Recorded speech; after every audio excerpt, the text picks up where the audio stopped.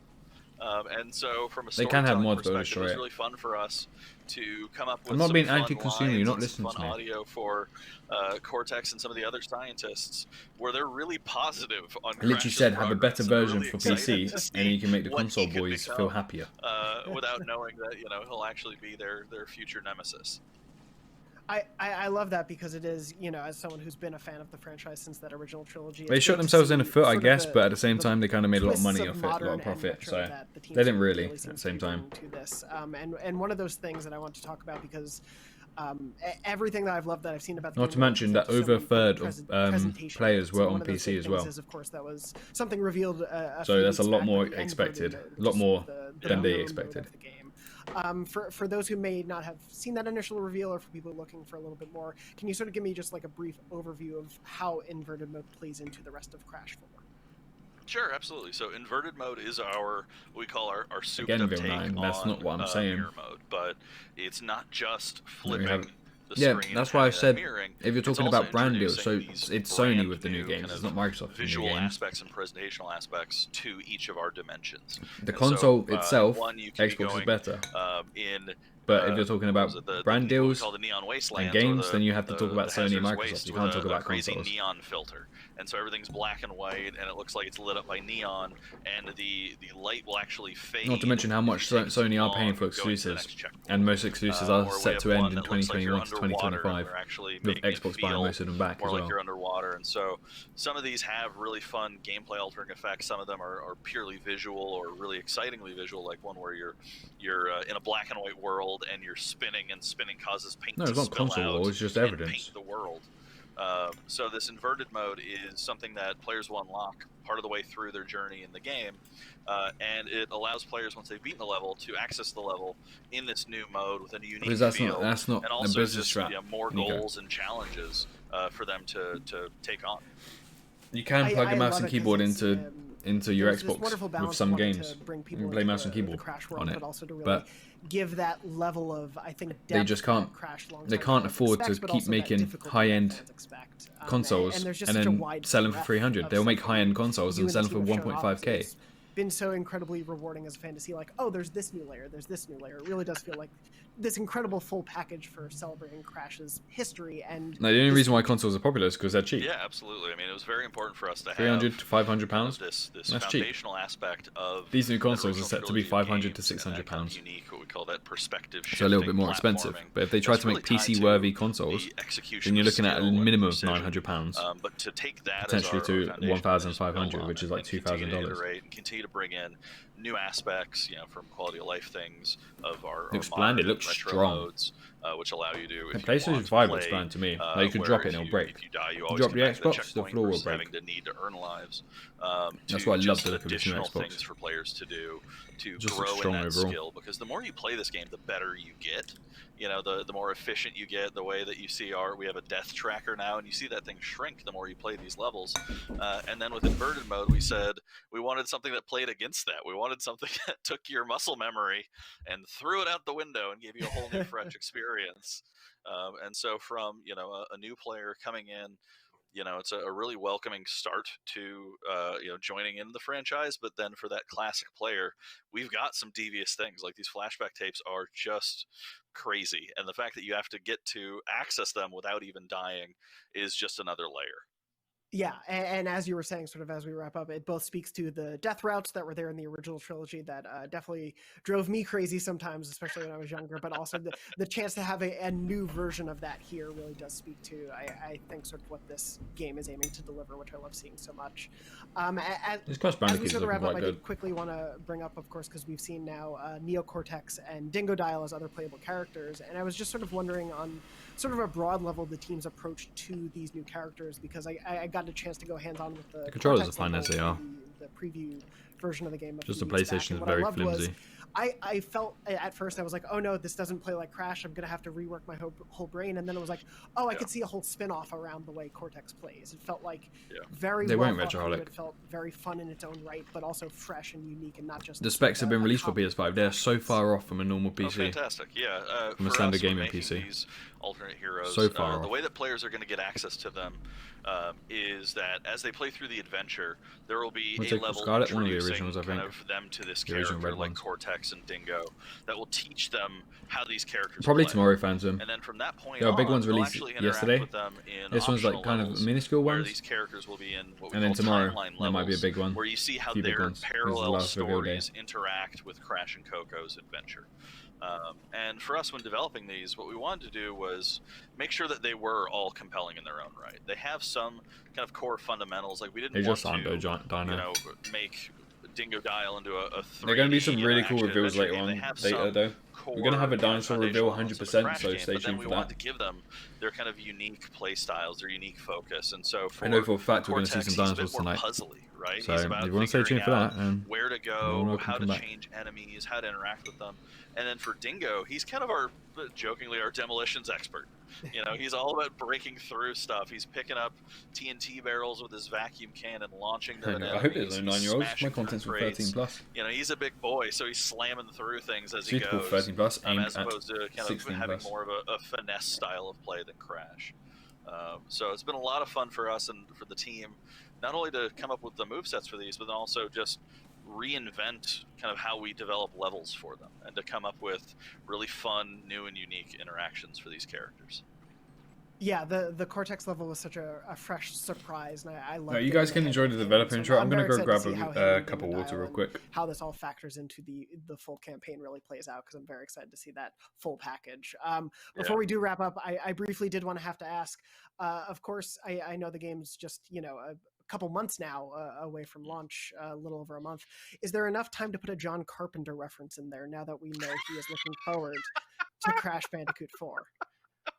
I have never been happier about anything on the internet ever. For context, yeah. For those who may not know, John Carpenter was recently giving an interview and mentioned he can't wait to play Crash Bandicoot 4, and I was delighted by that as a John Carpenter fan. And I saw you tweet about it too, so I had to mention it was a delightful congruence or confluence of things I would not expect to come together. Exactly. Yeah. I mean, as just a big fan and a big, horror nerd, it just brought a warmth to my heart. And honestly, seeing just the outpouring of how excited people are about this game has just been such an uplift to the team. Really, it's been a great project, and we can't wait to get it in people's hands, especially John Carpenter's. Especially his. And of course, I can't wait to play, and we're not that far off because Crash Bandicoot 4 is coming to PS4 and Xbox One on October 2nd. So close, I can't believe it. But thank you, Lou, so much for taking the time to speak with me. Can't wait to see more of the game, and thank you for showing off the newest bit of the Crash 4 puzzle. Yeah, absolutely. It's been a pleasure.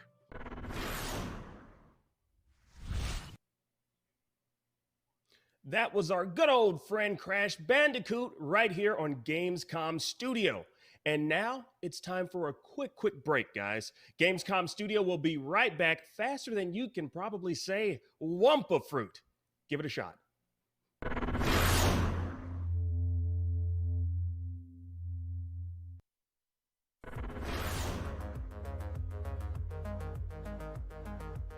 Everybody loves watching a speedrun of their favorite game. But what if you got the opportunity to peek into the minds of the developers while they watch their games getting completely wrecked? That's exactly what happens in every episode of Game Devs React to speedruns. Yeah, you can do that. Oh my god!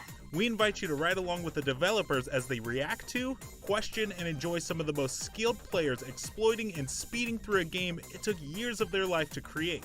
Join us every Saturday for a new episode. Not only is IGN the world's biggest media brand for games and entertainment, but we also have a team of some of the world's biggest fans of your favorite franchises.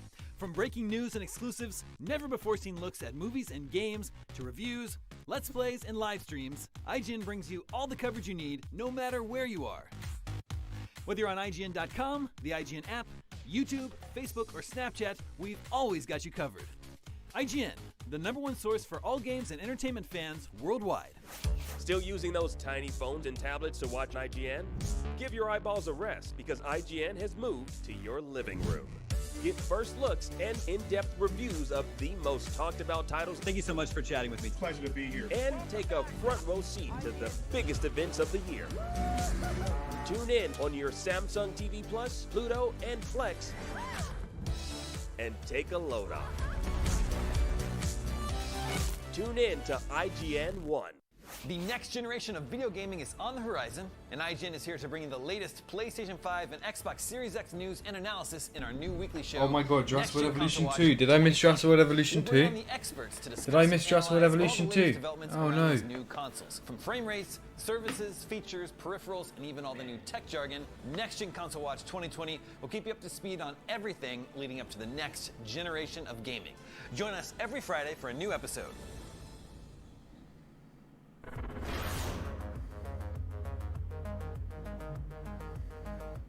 They haven't. Welcome back to Gamescom Studio. If you're a fan of independent games, you won't want to miss our awesome Indie Show. It's a fun variety showcase of indie game premieres, announcements, gameplay demos, and some great special guests. That's right, Damon. Now that's all happening tomorrow, I missed Saturday, one for free. August Damn it. 29th at 11 a.m. Pacific Time, 2 p.m. Eastern Time, or 7 p.m. Central European Time. So mark your calendars and set your alarms. But right now, we promised you more trailers, and here they are. Dun-dun-dun, dun-dun-dun, dun-dun-dun. My heart sank for a second there. I thought it was the Frontier logo.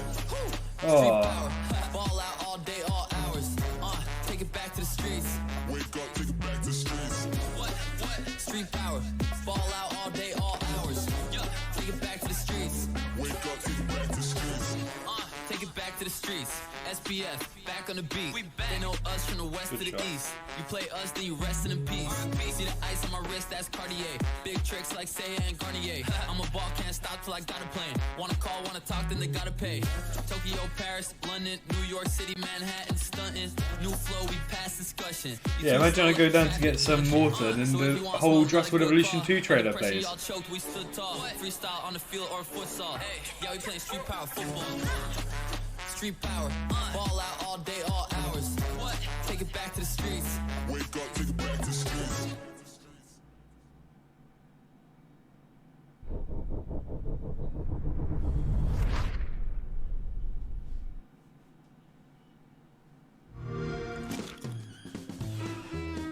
Planet Aquarium. Big company and that's a Dino game. Well, we're definitely going to get dinosaur content later tonight, guys. I know that for a fact.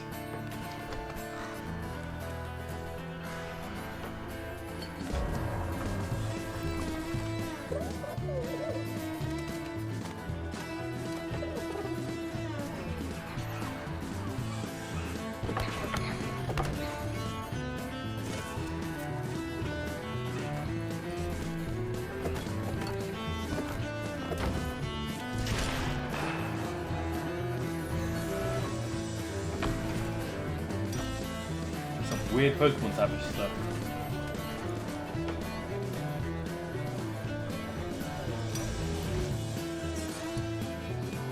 How late? 3 hours 25.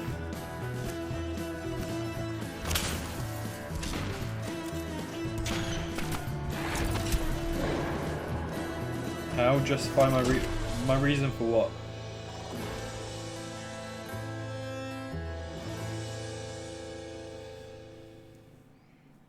Welcome back. Hi, my name is Forrest Dowling, and I'm the creative director of Drake Hollow. And I'm here today to share the news that Drake Hollow is available right now on the Xbox One. So you can go to your Xbox, download it, rescue some Drakes, battle some Feral, and have some fun with your friends.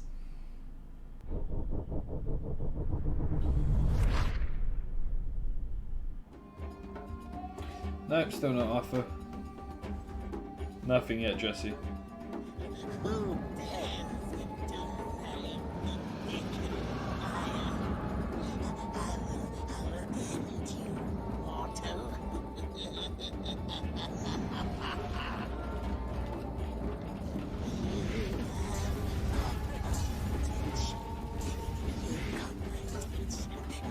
No, please, you're dead.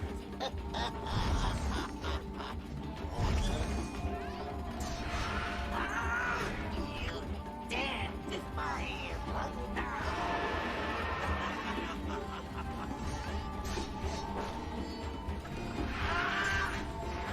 I will end you. Your strength.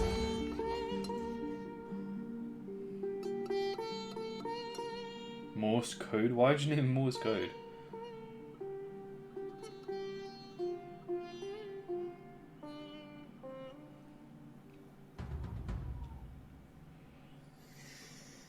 No, there hasn't, Carl. We just got new trailers for Street Power Soccer, Drake Hollow, and Raji, an Ancient Epic. Let's talk about them. I did not realize Street Soccer was a thing. Did you guys? No, I did not. What? Well, see, that's the thing. I feel like, we're so Street used to like football's been a thing for traditional years. soccer that we kind of forget that street soccer is a thing. It actually is. I kind of like knew about it, but it's not as big as like traditional soccer is. Like this, the arcadey vibe that this game kind of gives off, along with like the cell shading, kind of like really speaks to like the craziness that you sometimes actually see in street soccer. Like the last time I've ever played a street soccer related game was like years ago. Was FIFA Street 4, which was very deep cut, and that was like that wasn't as over the top as what we see in Street Power Soccer, and I feel like this is definitely going to be like a welcome addition to people that kind of want to like deviate a little bit from the traditional aspect of soccer and kind of like get that kind of arcadey feel that this gives off. Yeah, it looks fun. It looks like it's all about tricks and customization of your characters. Reminds me a lot of NBA Jam. Yeah. Mm-hmm. Yeah. Seth, is this something you play with your kids? Yeah, I would absolutely play this. I love arcade style sports games. I'm What glad did to you see do? there's a News, resurgence zero. of them. NBA Playgrounds I sort might of do that, actually. kicked off this revival, and hopefully we get more of this. What I really felt was this was like NBA Streets, which was on PlayStation 2, but they just changed up the sport a little bit. Give me some more of this. Give me some like NFL Blitz action. Let's get this arcade sports game ball rolling. I don't know, Nico. It would be great. I'm sorry. But it's great. I'm glad it happened. I'm happy with it. Okay, we also got to look at Drake Hollow. This is a game that's out now on Xbox Game Pass from the makers of Flame and the Flood. I don't know, Carl. What did you guys make of this one? It's all about Yeah, they didn't know FIFA 20 has defending, Volta. a village of sort of vegetable. Brazil been folk doing it for years, called though. That's drakes how most of the from professional players have brought up. feral monsters that are actually called feral. Well, I gotta say, Damon, I'm here for the veggie folk. My sister, she's actually she's vegan, but she's not so much of a gamer. But I think like this might be the game that kind of like turns her around to gaming. At least I'm hoping so. Really? I'm. You never know. I mean, like I think like the unique mechanic of this game, you having to kind of like keep your veggie people. You also have to keep them entertained, apparently, kind of adds like a new layer to this whole co-op fort building and protecting game. Because like if you don't keep them entertained, apparently they die. Your veggie folk die if you don't keep them entertained. Wow. So I feel like a lot of vegetarians will really appreciate this game. Not really. I'm not a big fan of Jurassic I Park 2. wonder what's you're playing as humans though. So like, have they walked into another dimension? Like, how did they get to this world with these fantasy creatures? Well, I believe that. So they were living in like a desolate world already, and then they kind of just these kids discover this place called Drake Hollow with these drakes that live there. The natives are called drakes, and they just so happen to be veggie folk that you have to protect from some evil darkness. It's a unique premise for sure. Yeah, for sure. It looks cute and fun. We also got a quick look at a boss fight in Raji, an ancient epic, which is an action-adventure game set in India. But I think we have just about run out of time, although this game does look very cool to me. Mohammed, I think you're doing I got sort of a Zelda Ocean vibe on Fire, how you doing? Set up with you. Yeah, absolutely. I like. Yeah, we probably have some silent people who are just watching, And I love the fact that but that's fine. It showcases Indian mythology, or it's inspired by Indian mythology. Right. Like we've seen so much of like Norse and Greek mythology in games. It's really nice to kind of like see new mythology kind of like shown or showcased in games. So I'm here for this one. This one's cool. Yeah, I agree. Okay, remember, later today after Gamescom Studio is the Gamescom Daily Show, where notable, humorous person Michael Swaim will be hosting a fun variety show with indie games, guests, general fun. And if you've got other plans today, worry not. He'll be back with another episode tomorrow. That's at 2 p.m. Pacific, 5 p.m. Eastern, and 11 p.m. Central European Time. Right now, it's time to check out another game. There have been plenty of games where you play as a robot, but this one has you controlling 20,000 robots at once. This is Drone Swarm. Let's take a look.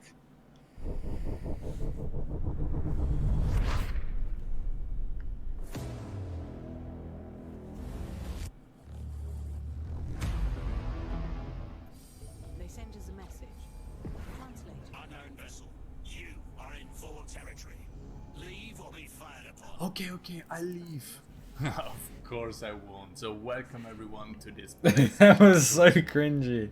The aliens actually threatened us, and That's the worst soundtrack. I love the Jurassic Park 3 soundtrack. 2,000 drones at our disposal to deal with them. So let's make that fun. Like, how about 10,000 drones ripping through your hull, kind sir? Trespassing, right. So let's draw another attack path and take it out for good. Ooh, yes, it's enough. Bam, rest in pieces there. Whoa, 3 more enemies incoming. So let's improve our wall setup because we committed way too many drones, a lot fewer now. So they're approaching a straight line, so let's just punish them for that. We can actually commit a lot more. Let's do it. Symphony of Destruction. Extreme Edition. Nice. It's absolutely crucial we keep our walls in place because the Argo, our mothership, is actually kind of fragile. So if we lose that one, it's over. But we got finally rid of that. Now we can scan the planet, what we came here to do in the first place. Well, that's also our main mission. We need to find a new home for This is like one of those YouTube ads you get. Alien butts.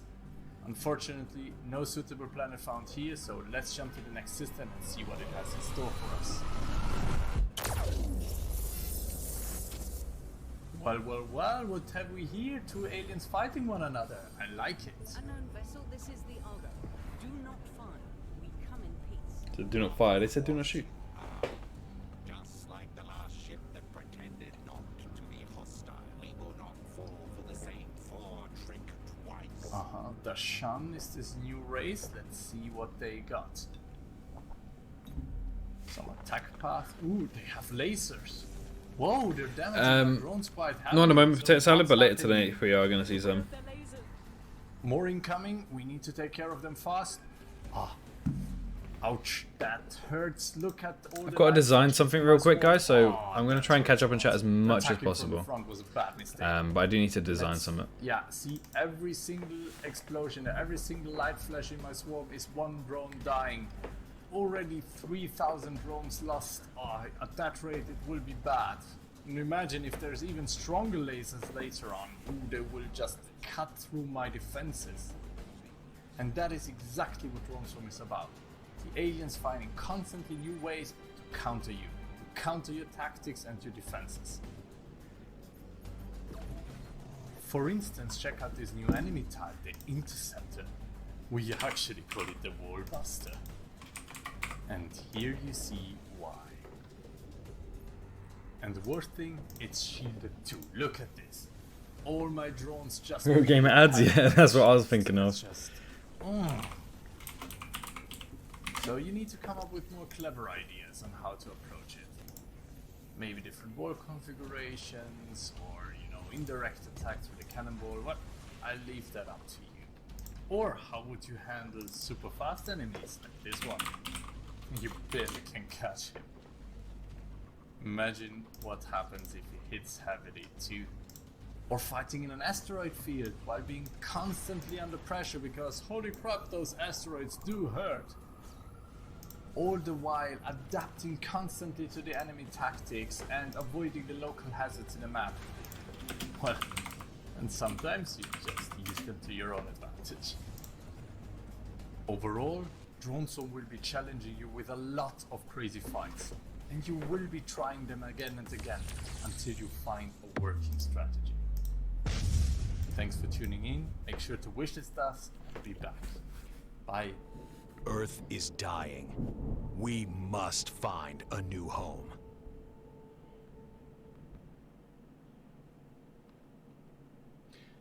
That was Drone Swarm right here on Gamescom Studio. Now we need to take a short break, but when we return, a whole block of new game demos. So stick around.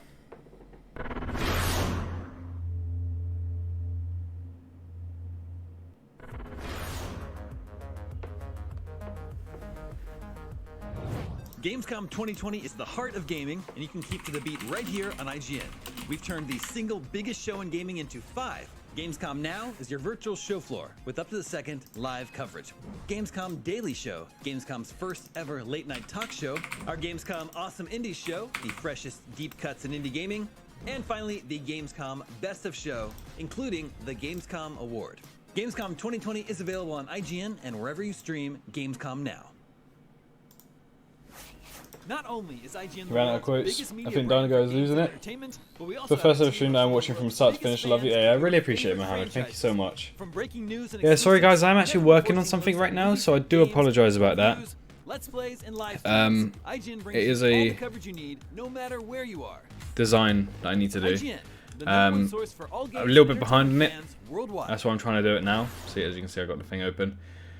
So I'm trying to retract as much and as fast as possible, but if I do miss any messages and you want me to read them out or read them again, then please put them in the chat again. Weekly show, Next Gen Console Watch 2020. We'll bring on the experts to discuss and analyze all the latest developments around these new consoles. From frame rates, services, features, peripherals, I and appreciate even all the new it, tech jargon. Next Gen Console Watch 2020 will keep you up to Yeah, speed Dino on guy, what? everything leading You're up to right. the next generation of gaming. Join us every Friday for a new I'm really episode. confused.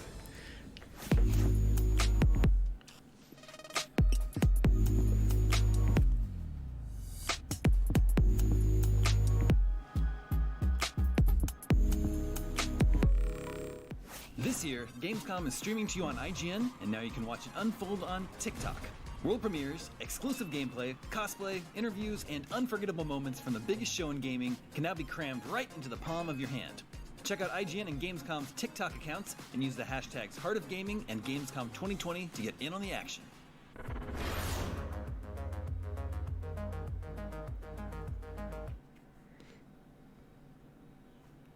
Welcome back to Gamescom Studio. You know, for a lot of us, going to school definitely wasn't fun. In fact, it was basically the opposite. Not If you're really. like me, you probably spent a lot of time in your classes wishing you were home playing video games.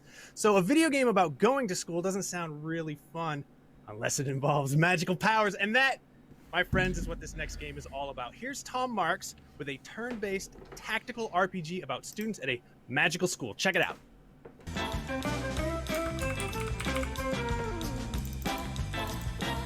Up next on Check Out This Game, a turn-based tactical RPG set in a magical school that puts a focus on strategy and positioning for each fight. Take a look at some exclusive gameplay from Eichenfell.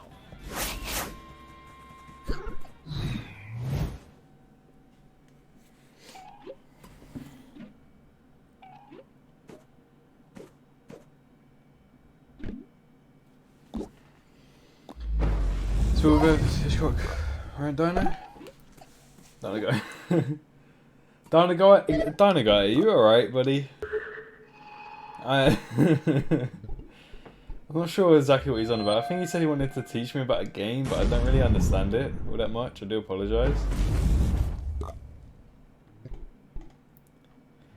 But I can't wait for tonight, where we actually get a lot more.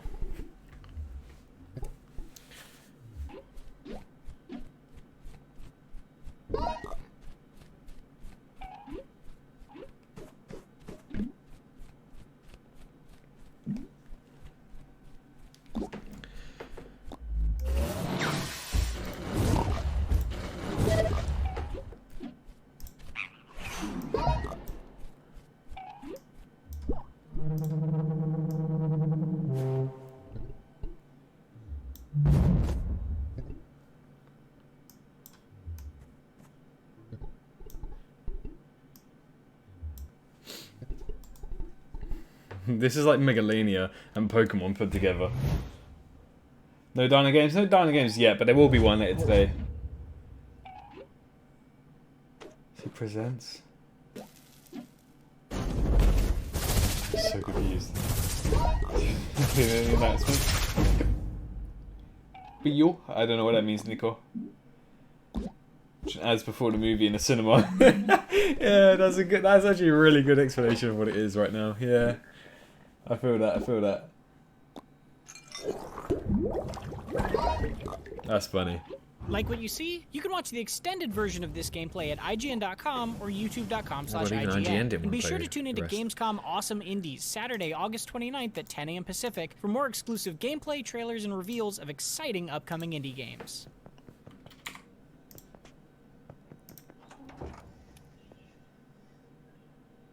That was Tom Marks with the look at Eichenfeld right here on Gamescom Studio. Coming up next, WRC9 World Rally Cross Championship.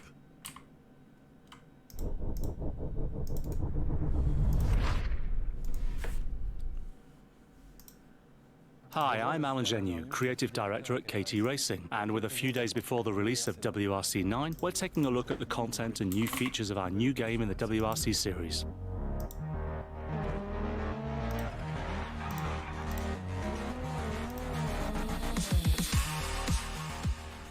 We've updated the series and the game in all areas, basically. The dynamics, game modes, sensations. We always want to offer players a rally experience that's as close to reality as possible. And so today, I'm going to present the improvements and new game modes available in WRC9. This year we have 3 new countries. Rally Kenya returns to the championship. Rally Kenya is an iconic rally with its wide open spaces, so you can find yourself in the savannah with extremely fast sections, which are in complete contrast to other areas, such as villages with narrow technical sections where you need to pay attention. It's a very unique environment. Party games are made in Blender. At certain points you are on very wide tracks, and then all of a sudden you are in a village or crossing a river. It's very interesting and a very specific type of racing on gravel. Oh my god. New Zealand also returns to the championship this year. New Zealand is also gravel. And it's distinctive for its many twists and turns. You need to manage mass transfer in the hairpin bends. Any snacks? The gravel changes when it rains, We don't really get and that the in environment England. transforms a lot. But you can enjoy lovely coastal views at the same time. It's beautiful and very technical. Japan returns this year as well. You're on asphalt for this rally, so it's a bit faster than Kenya and New Zealand.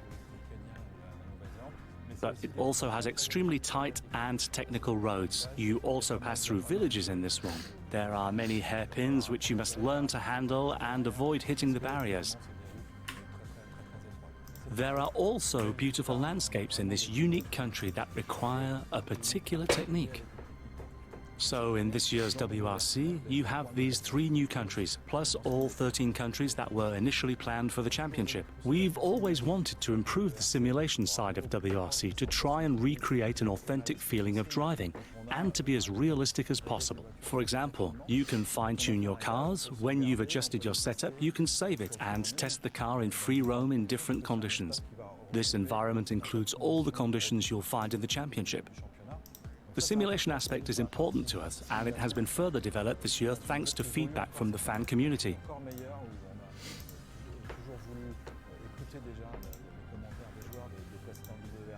We've improved the suspensions and the feeling of mass transfer and car weight. This is very important for handling, and it's an area we definitely needed to improve again this year. This year it's even more realistic. We developed it with our playtesters and with rally drivers who had the chance to test the game.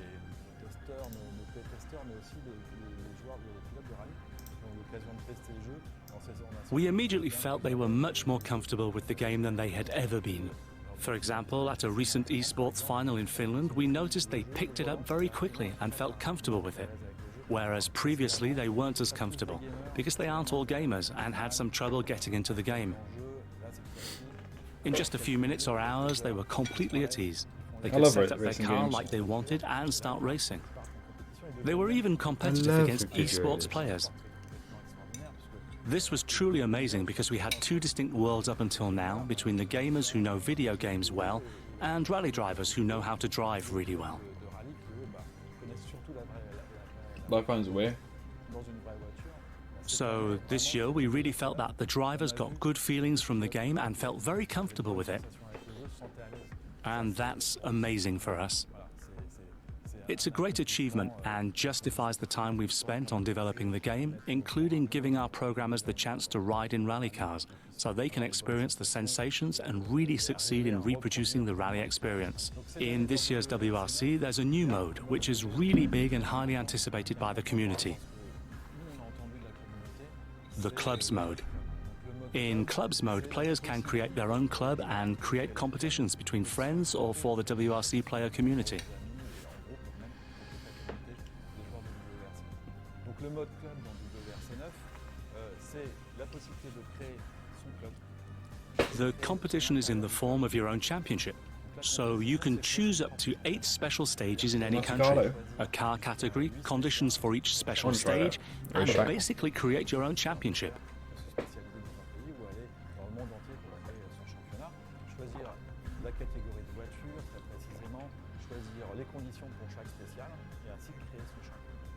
Once you've created the championship for your club, you choose whether to invite friends or open it to everyone.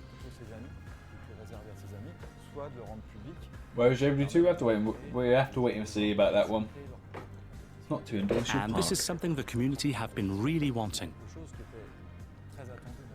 We also want the game to grow over time and evolve for free for players. So it won't be a game that never receives any updates after the day it releases. WRC 9 will get free additional content. For example, Finland will be added a month after the game releases with 6 new special stages. Finland is in the base game, but we are adding an expansion that completely revamps the country with the new rules we've set up in the level design.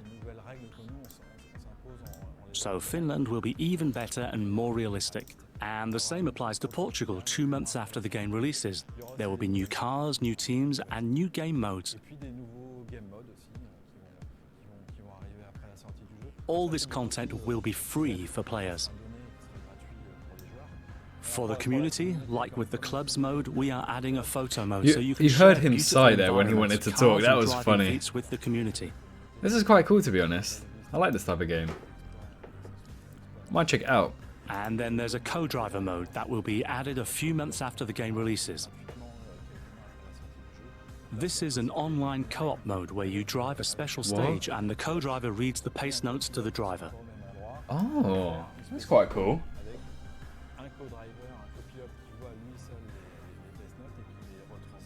Dino guy, are you This will be okay? a team effort just like in a real rally. It's already an intrinsic part of the rally experience, and we want to give players the chance to try it out in WRC 9. So, there's one driver and one co-driver, and they must work together to get the best time in the special stage.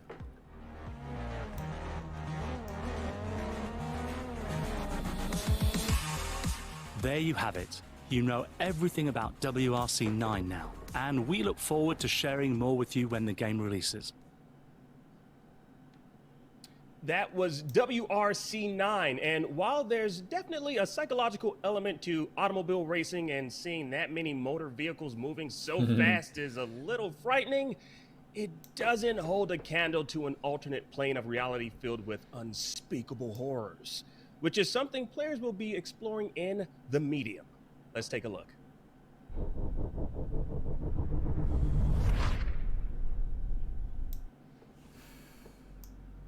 We are not making horror games only to scare the shit out of people, but also to bring or tackle a specific subject. And in terms of medium, the subject is different. Alright, let's check out this. That was quite funny. We're going to have a focus towards this now. That was funny. It's an experiment. When you have our central theme, dualism, different points of view, like everything is connected to the topic, you know, game design, level design, music, audio, like everything. We at Bluebird are making horror games with a story, but we are trying to not judge the players for their actions. You know that not everything is black and white, everything can have second sight, and sometimes it can be not pretty. During a game you will see different events and different points of view, and the game will never tell you that something was bad or good. Oh. We are playing as Marianne. Marianne is living simultaneously in two worlds, our normal world and this hostile spirit world. She's haunted by the vision of the child murderer, like it's like a vision or like a dream. It comes back to her for time to time for whole her life, and she tried to put the pieces together. What about the vision is, why she's seeing there, if it's about her or about somebody else, or this is only premonition. She have a call from a strange man called Thomas. And Thomas talked to her, okay, Marianne, I know what you are and I know what you're looking for. I have the answers.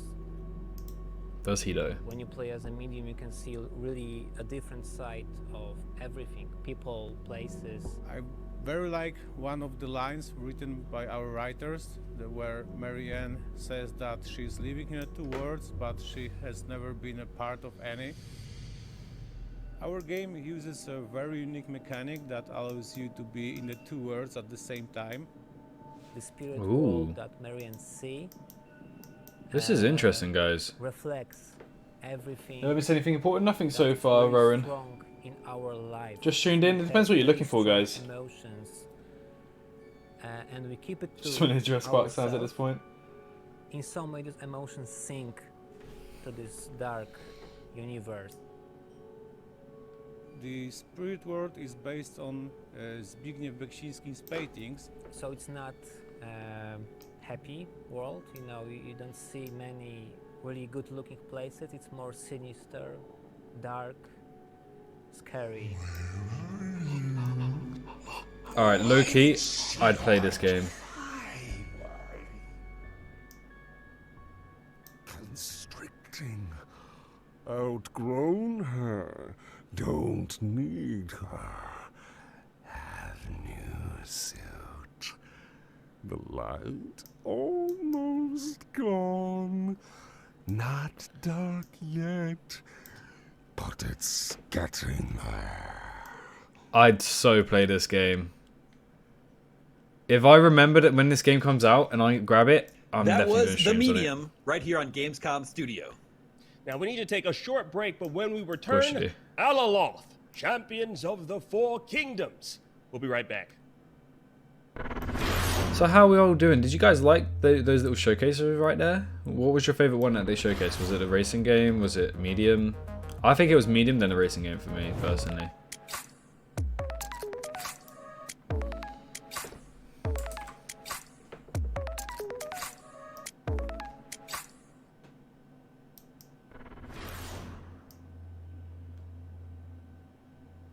The next generation of video gaming is on the horizon, and IGN is here to bring you the latest PlayStation 5 and Xbox Series X news and analysis in our new weekly show, Next Gen Console Watch 2020. We'll bring on the experts to discuss When you and just analyze hear all the T-Rex latest roar and developments ends up around being these different new games consoles. just using the Frame sound. rates, That'd be illegal, wouldn't it? I swear they have rights on the T-Rex roar. Next Gen Console Watch 2020 will keep you up to speed. The last one, I'd definitely play it. That was actually really good. I'm excited for that horror game. Like, I'm a big wuss when it comes to horror games, but it was like a unique type of horror game, you know, and it was enjoyable to watch. So I assume it'll be enjoyable to play. Fans of your favorite franchises.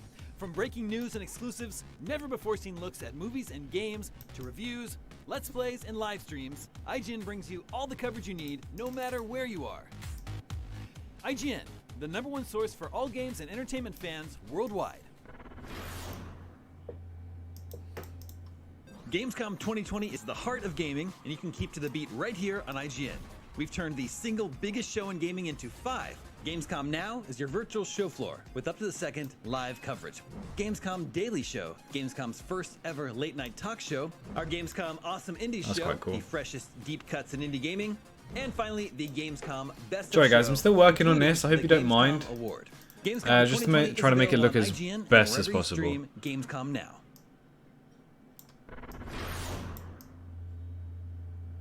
Hey there! Do you have opinions on games, movies, TV, or other weird stuff on the internet? You can take part in our new show, Power Ranking, where you can vote on all your favorite things on the internet. Do it now! No way. Do it! Just go! Vote! Go vote! I'm going now and doing it. Playing between both worlds at the same time actually kind of cool, not gonna lie. Exactly, you're playing in 2 different type of worlds at the same time. Welcome back to Gamescom Studio. Like, that's Coming the up, fear we've in got it. Like, games you could be in about one world and magical the monster's fantasy not there, but warriors, catches you still. futuristic cyberpunk dystopias. What games outer are we space getting? Quite a lot, explorers, silly. Very spooky ghosts. That's like a new the horror 4 game called basic Medium, groups which of looked video games. really cool. A few But racing don't worry, games, Little Nightmares 2, you know, stuff like that. Gritty military action, hyper-realistic race cars, good old-fashioned. I appreciate it. sports, That's why we've got a puzzles. watch party going, so I'll catch up as soon as I can. You guys can still enjoy the content at the same time. You can tell from my figure. Anyway, without further ado, here's Tom Marks checking out some of those aforementioned magical fantasy warriors in Alaloth, Champions of the 4 Kingdoms.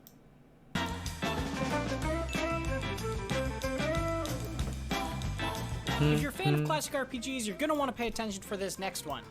Alaloth, Champions of the Four Kingdoms is a hardcore action RPG with a fantastic look to it that seems to feel both old school and entirely modern at the same time. Here's an exclusive look at some brand new gameplay.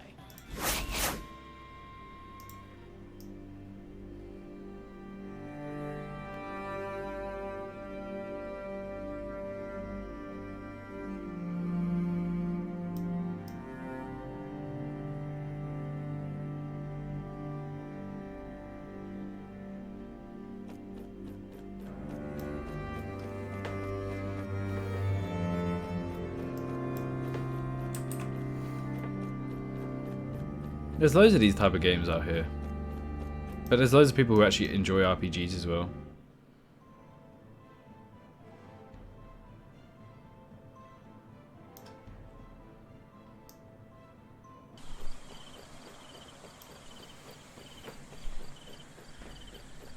I say until who comes, I'm not going to lose hope. But what if it never comes? You'll just be staying here then. Mohammed, come on. We've still got another 4 hours to go. Or 2 hours probably. Yeah, 2 hours. It's 8 o'clock. Wow, time has gone quick. 4 hours of streaming. I appreciate you all being here.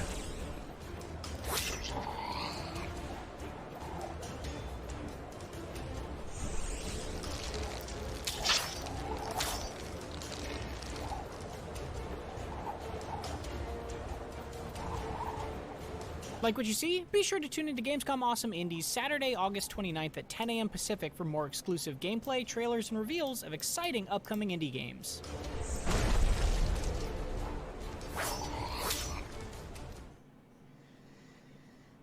That was Tom Marks with a look at Alaloth, Champions of the Four Kingdoms. If you prefer futuristic cyberpunk to high medieval fantasy, then the good news is our next game has plenty of neon-drenched futurism. Here's Anno Mutationum.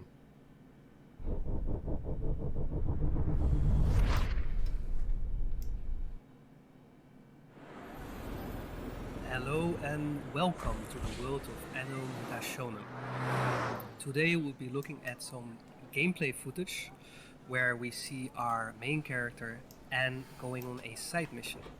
Anno is a... I just thought of an amazing meme that I can make and upload to YouTube. Action adventure. Oh my god, I just thought of the best meme ever. Sprite, pixels, and 3D. This is amazing. The gameplay itself also divides between the two, so you will have 2D segments where you do like action and platforming, and 3D segments such as... I just thought of an amazing meme. Oh, I want to do it. I want to do it. If you look at the surroundings in the city, you see we have a lot of inspiration from such classics as Blade Runner. I might do it. Ghost in the Shell. You guys know who KSI is, right? The city is one of the many locations in the game which you can freely on Mars? travel to and fro. You can also explore a city. For example, we just passed this little alley just here, which we could go in there, see what's up. Maybe upload it. I really want to. Yeah, I really want to do it. I really want to do it. Keep on walking. You guys know who KSI is, right? Go to Robodoc. I just think that's going to be so much better. But regardless, Gamescom. Gamescom has been amazing. We love Gamescom. Up ahead. Notice the corny guy to the right. I'll upload it. I was literally just editing this. I was drawing this bit away, and I was like, wait, I can make a really good meme. Because I just thought of it in my head. We're just gonna walk up ahead here, and you It'll actually be such a good meme, though. It'll be a short one, but it'll be so good. We're not gonna go to this time.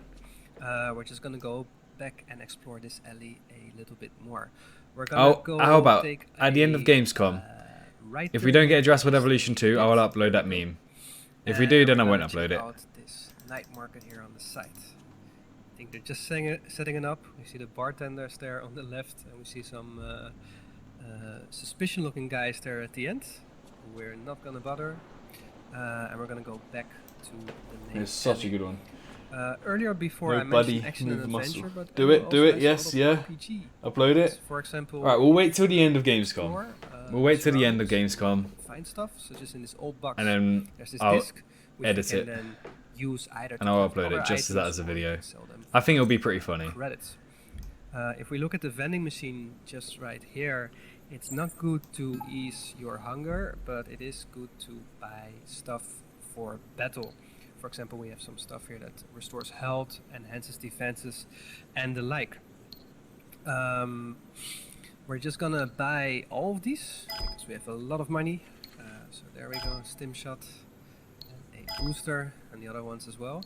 Because I want to show you the menu system as well in the game. We're just gonna go and open up the Grom system, and this time we're gonna check out the backpack. There we go. We see the different items we just acquired. You can also see the pixel art, which we like a lot, review here in the items. You also see your weapons. It's going to be so good. I can't say what it is because then it will ruin the funniness behind it, but it's going to be so good. Let's just say a similar meme was made for the GTA 5 trailer on PS5. Which you can upgrade as well as the stats, and the weapons are the weapons you find to be tons of different. If you know your memes, you know what I'm on about. Enhanced through chips. All right, well that's that. Now let's talk to the NPC we've mentioned earlier. So here we have the King of Corn, indeed, who is trying to get Ant's attention because apparently he wants to sell his corn juice. So, corn juice? Ew. As in any adventure and RPG game, dialogues is of course a big part of the game. You'll be talking to a lot of NPCs, be they NPCs revolving main quests, side quests, or just random NPCs that you can talk to. I know it's a combination of different genres. We'll take a good look at the action part as well. But it also has those elements of an RPG, those elements of an adventure game, and such. The corn dude over here is actually has an ulterior motive, which is the mid. There's still unannounced games yet to come, by the way, guys. So let's stay tuned for that. Lawai, shall we do our own Lawai? I was thinking to do something similar, you know, trying not to laugh at dinosaur memes, Jurassic memes. Would you guys watch stuff like that? More than willing to do so. And we'll just show you Jesus, I don't think I want to be honest. Of the dialogue system, which is of course the replies. You'll be using this a lot in game to talk to NPCs, ask them questions, or make decisions, such as is the case here. Either we refuse to partake. The dude's a living legend. He was an astronaut, zookeeper, business salesman, a doctor. He's an amazing guy. And it's of course the latter. This will lead us into the final portion of this side quest, which is the battle system here, and you see Anne doing some fighting with both her light sword and her heavy sword as well as a pistol. That's pretty cool.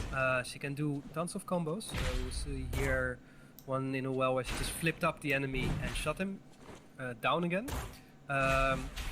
You can use different items in battle. That's like you can throw grenades, you can use your cannon, you can use different moves that you acquire. In short, you have a lot of choice during those action scenes. Just going to finish off this guy. We are now officially the winner of the Street Fighter tournament. W's in the chat. And now we get contacted by Ant's my least favorite dinosaur from Jurassic Park. Is actually now hinting to Ant that Stegosaurus probably. It doesn't really do much. Another section of the city. Hey Osman, how you doing? To check out the item that she just. Spy corn. Yeah, we had chicken pecking for corn though. In that action, no way.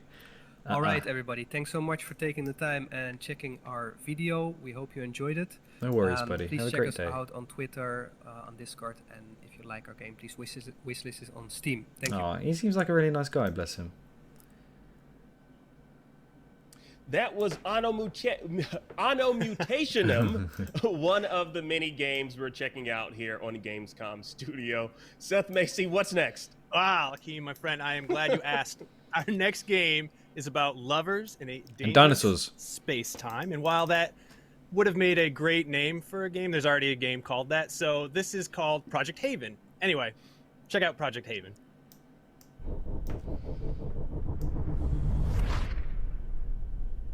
Hi everyone, my name is Joanna Dimas. And I'm Sergio Gil. And we are excited to show you some alpha gameplay of our upcoming game, Project Haven. Project Haven is a tactical turn-based RPG. I think Dilophosaurus is horrid. I love the Dilophosaurus. Complexity of the genre classics with a strong gritty narrative. No, nothing yet, Mandamar. Thanks, guys, for The updating. game takes place 100 years after several events. Corn juice. Can we stop talking about corn juice? What remains of humanity Oh now my lies God. under a shield-protected Bloody city corn named juice. Haven, where the well-off go about their lives in the comfort of the city center, while the rest of the population is clustered in the surrounding slumburbs. In this broken and unfair society that struggles to maintain its humanity, you take the role of the leader of the Steel Dragons, a recently formed motley crew of mercenaries taking whatever jobs they can. One of the fixers you meet early on is Daisy, the owner of the bar La Duchesse. She was once an actress, but has since channeled her dramatic talents into charming the slumburbs' most influential figures and building a network of loyal informants. I assume this means you're at my disposal. After receiving a mission, the HQ is where you start your preparations. You can manage your inventory, buy and sell items on the black market, check your merc stats and see if they are fit for duty, but also hear their opinions and insights about the current situation. Once you are in a mission, Project Haven offers you several mechanics to achieve your objectives. You are free to choose the playstyle you prefer.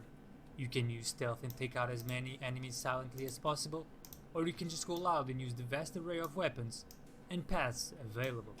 Project Haven deep mechanics start with the movement and cover system, where you have full control of your mercenary, including his stance, lean, and speed. When the time comes to fire your weapon, you have an immersive third-person control of your character. This allows you to precisely aim not only at the specific body part of your opponent for different effects, but also to potentially aim at several enemies at the same time, depending on your weapon. That's quite cool. Making full use of Project Haven's fully simulated projectiles require you to customize your weapons to suit your needs. Besides the choice of several modification types like sights, that's true. We ain't going to suppressors, talk. and None more, of that's going you to can also happen. use different types of Any mention of Jurassic franchise? Nothing yet, Thomas, but we are getting dinosaur content later such as tonight. increased bullet penetration or damage. Just as important as the weapons is who wields it. Each mercenary in Project Haven I haven't has read its the own books, I've RPG-like listened to them. progression including attributes, specializations, and skills, but also a unique personality that can be seen when they express their specific attitude towards each other, or towards the current situation. Careful, you're playing with fire. As you complete the story-driven campaign, you and your Steel Dragons will uncover a cold and brutal conspiracy that beats in the very corrupted heart of this last city on Earth. Along the way, you undertake missions that will reveal both the depths of desperation and the heights of hope that drive the struggling citizens Awesome, of it would be Haven City. awesome. We hope you enjoyed It this does look overview interesting. of Project Haven. We've only scratched the surface. And if you'd like to know more and stay up to date, follow us on our social media and make sure to wishlist the game on Steam. Thank you for watching. That was a look at Project Haven, possibly the most romantic game about space exploration ever, or at least since Mass Effect 2. This year's Gamescom live show is 4 days, jam-packed with gaming content, and it's all leading up to a great big send-off this Sunday. Head over to www.gamescom.global and cast a vote for your favorite streamer, Gamescom's most wanted, and the best of Gamescom. And then tune in on Sunday, August 30th at 8 p.m. Central European Time, 11 a.m. Pacific to find out the winners on the grand finale of this year's Gamescom, the cosplay competition and Gamescom Best of Awards show, where we give the gamers a stage, cool cosplayers, user-voted awards, esports, and so much more. All right, coming up, we've got a very serious, spooky look at the upcoming psychological horror game, The Medium, and then a much sillier segment. Good, more but both look at The involve Medium. one of its voice actors, Troy Baker. Let's go. Then later on, we'll be closing the day out with the Gamescom Daily Show, but there's lots happening in between. Gamescom Studio continues right after this.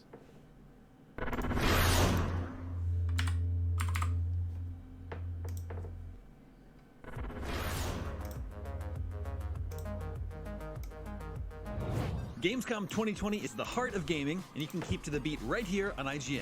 We've turned the single biggest show in gaming into 5. Gamescom Now is your virtual show floor with up-to-the-second live coverage. Gamescom Daily Show, Gamescom's first ever late-night talk show. Our Gamescom Awesome Indies Show, the freshest deep cuts in indie gaming. And finally, the Gamescom Best of Show, including the Gamescom Award.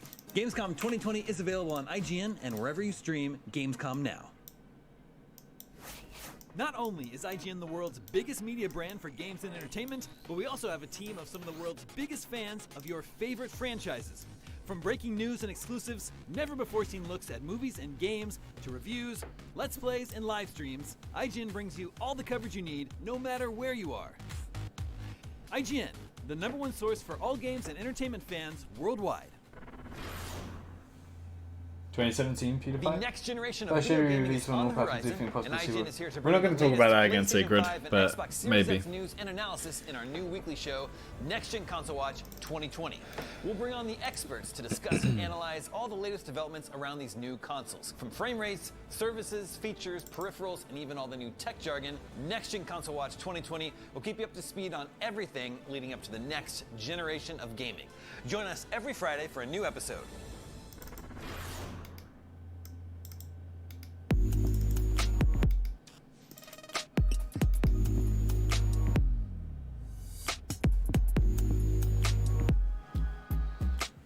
Anything, Drew? No, nothing yet. This year, Gamescom is streaming to you on IGN, and now you can watch it unfold on TikTok. World premieres, exclusive gameplay, cosplay, interviews, and unforgettable moments from the biggest show in gaming can now be crammed right into the palm of your hand.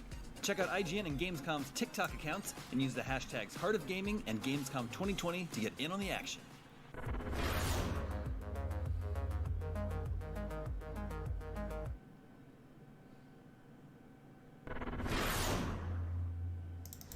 And welcome back to Gamescom Studio. I'm Max Scoville here with Brian Altano, and we're joined by a very special guest. If you've played a video game in the last decade, you've probably heard his voice, and now he is appearing in some form in The Medium, the brand new horror game from Bloober Team, who also gave us Layers of Fear and Observer. Proud to welcome Troy Baker.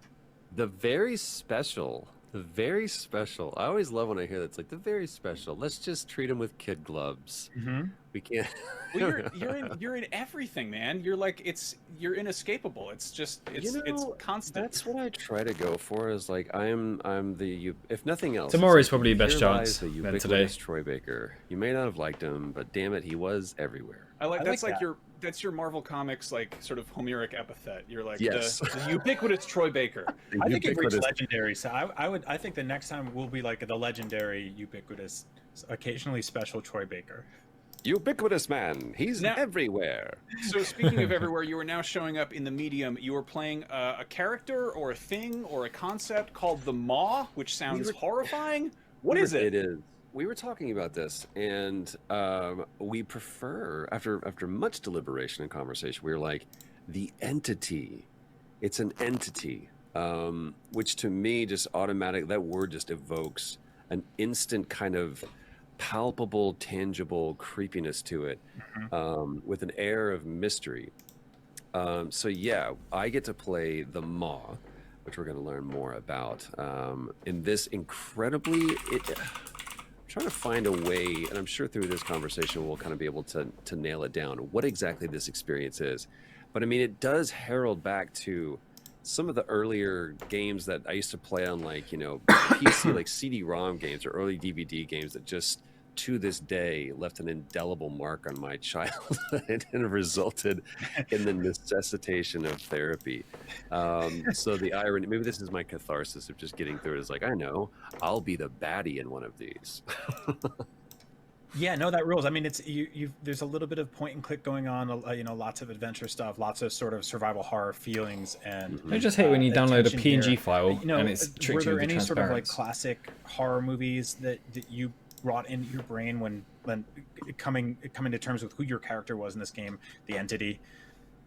I mean, there's such a temptation to kind of like pull from, how about we have it be a little bit of this, and what if it sounds a little bit of that? But honestly, the credit goes to Bloober. This whole thing set out with, we were at DICE in the way back when, in the time before, in Vegas, and I got to meet up with some members of the team, and we had kind of emailed back and forth, and it was like, hey, if you're going to be at DICE, we have a project we'd love to talk to you about. So as is kind of the vibe of that week in Vegas, it's just kind of like, meet me at these chairs or this bar or whatever, and let's grab a drink and let's discuss this.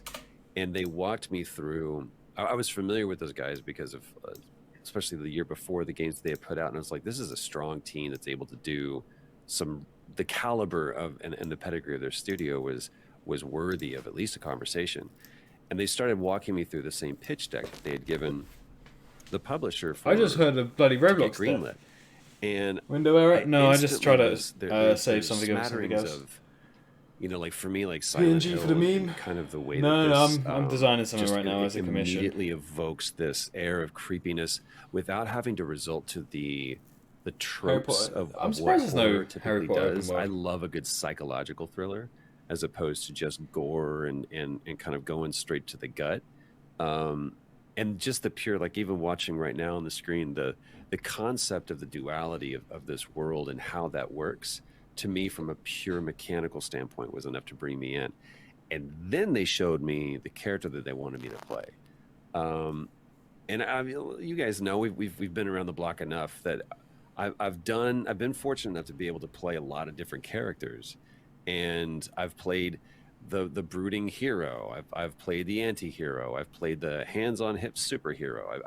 I've been able to play a lot of these different characters and find some kind of subtlety and nuance and originality in each of them. But this was like, man, and I even told the guys, I was like, look, I really want to do this. So we need to find a way to make this work. And to their credit, and they had no idea the challenges that would be before them when we had that first conversation. But this just, the character alone is, I really wanted to do this because this is something like I've never done before. And there's a fear and a challenge that comes to that, because you start asking yourself, you're like, can I do this? Is this something that I can do? And so we just together as a team, we buckled down and we jumped on a Zoom call and we're like, let's walk through this. Let's find this character together. And that, to their credit, that was after months and months of them already doing so much groundwork on who the Maw would be in their game. Now I think we get a brief glimpse of the Maw at the very end of this. Yeah. And there's a sort of definitely like a monstrous physicality there. But you've played a lot of humans, and you've done full-on performance capture, but you've also got, a great vocal range. Is this full PCAP, or are you just doing the voice here? I really got to give credit to everyone who's involved in this, because you know me, like when given the chance, I'm going to suit up and we're going to go to work. And then lo and behold, we didn't know that there was going to be this weird thing happen called COVID that was going to bring about this pandemic. And fortunately, we work in an industry of professional problem solvers. They looked at this and was like, all right, this is some bad design. Let's debug this and iterate and come up with a better version. And so they were able to quickly put together a team on their side to be able to go, let's shoot this here, and then Troy, let's come in and let's mask you there. And after I saw what the performance capture artist did, I mean, and it's not just it's an amalgamation the way that they do this. There's members of the team that are helping to kind of block this out, to kind of get a real sense of this. And so everybody really rolled up their sleeves and got their hands dirty in this. But the guy that did a lot of the mocap for the Maw was on stilts. And I was like, oh man, I don't know if I would have been able to do that. I'm always down to try, but I've Clorox, I told you there's an artistry. But we are getting dinosaur content later tonight. And I do what I do very, almost like very Resident well, Evil but 7. when it looks great. It's comes like to someone who specializes in that. what was with the I'm Wendigo? happy to turn the reins over and let Until someone, Dawn. whatever's in It's got service like of the Until character, Dawn that's what I'm vibes with it. Can you give us a little sample of what the Maw sounds like? It's and again, there's so much trust that goes into it, because I always, it always sounds different to me in game. No matter who I am, I'm always, because we're on a stage or we're in a booth or whatever. I'm like, yeah, and then I hear back in game, and when it's coming out of the character, there's just this natural flip that happens. But when we sat down to begin, it was like, what is this character? And one of the things that, without delving too much into the story and getting into the weeds of that, one of the things that compelled me to the character, just presentationally, was the fact that it was very important to the team that this entity exists outside of gender. That there's an easy punt and a temptation to go, well, the bad guy, he does this, or she, and it's just kind of easily put them into one category. But there's something just inherently a bit more supernatural, metaphysical, but to me more interesting, when it's just it's taking on this form, but it exists outside the conventions of that form. And so as we began dealing with that and kind of unpacking that and what that would look like, because for me, there's a quote by Ray Harryhausen who said, the most fearful beast is one that you can imagine in repose. And the fact that this is an entity who is yes, stalking you at times, but also is helping to inform where you are in this world. There's nothing more scary than an enemy that you want to like you, that you want to protect you, that you want to be its friend. And to me, this game kind of explores those notions as well. But that's a big setup for the fact that once we started getting into it, I wanted this thing to feel organic and not be processed. And so we wanted to make sure that we gave it a voice that felt, oh my God, that image right there is so creepy. That felt like it was coming out of a corporeal form that wasn't just like put through a synthesizer. So a lot of it just came from the way I always like to start, and the way we started with this was to begin with, what does this thing sound like when it's just being there? Oof. And here we're kind of getting a glimpse of it. This is, oh my God, I would love to play this game now. Endgame DLC. So it just kind of became stuff like that. That's really creepy. Yeah, Defcon's going to be the next one. That worked.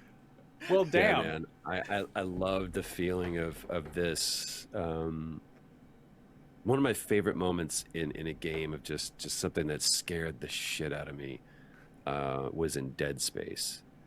And it wasn't when the things were in front of you. It's when you just heard them around you. And to me, there's nothing that helps sell the tone of something better than just experiencing it on one sensory level. And so that was something we took into account when we were doing this. It's like, what is this entity? What is this being? What is this character when it's not just right in front of your face? Well, goddamn. I'm both excited to meet the mob, but also sort of dreading the experience because it sounds harrowing. Yes. The Medium is coming out later this year for Xbox Series X. Troy, thank you so much for coming by and scaring the crap out of us. That was my pleasure, Max. That was one of the weirdest things I've heard over Zoom this year. Anyway, we have lots more Gamescom Studio coming up, so stick around. You hear that voice behind you? That would be terrifying. That's why I'd love to play this game.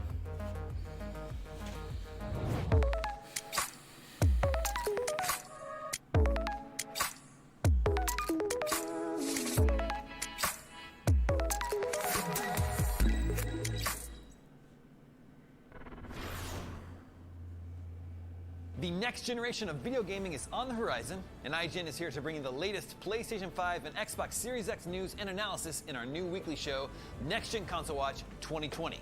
We'll bring on the experts to discuss and analyze all the latest developments around these new consoles. From frame rates, services, features, peripherals, and even all the new tech jargon, Next Gen Console Watch 2020 will keep you up to speed on everything leading up to the next generation of gaming.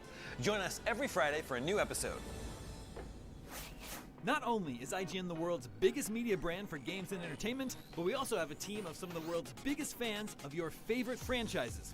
From breaking news and exclusives, never-before-seen looks at movies and games, to reviews, let's plays, and live streams, IGN brings you all the coverage you need, no matter where you are. IGN, the #1 source for all games and entertainment fans worldwide. Gamescom 2020 is the heart of gaming, and you can keep to the beat right here on IGN. We've turned the single biggest show in gaming into 5. Gamescom Now is your virtual show floor with up-to-the-second live coverage.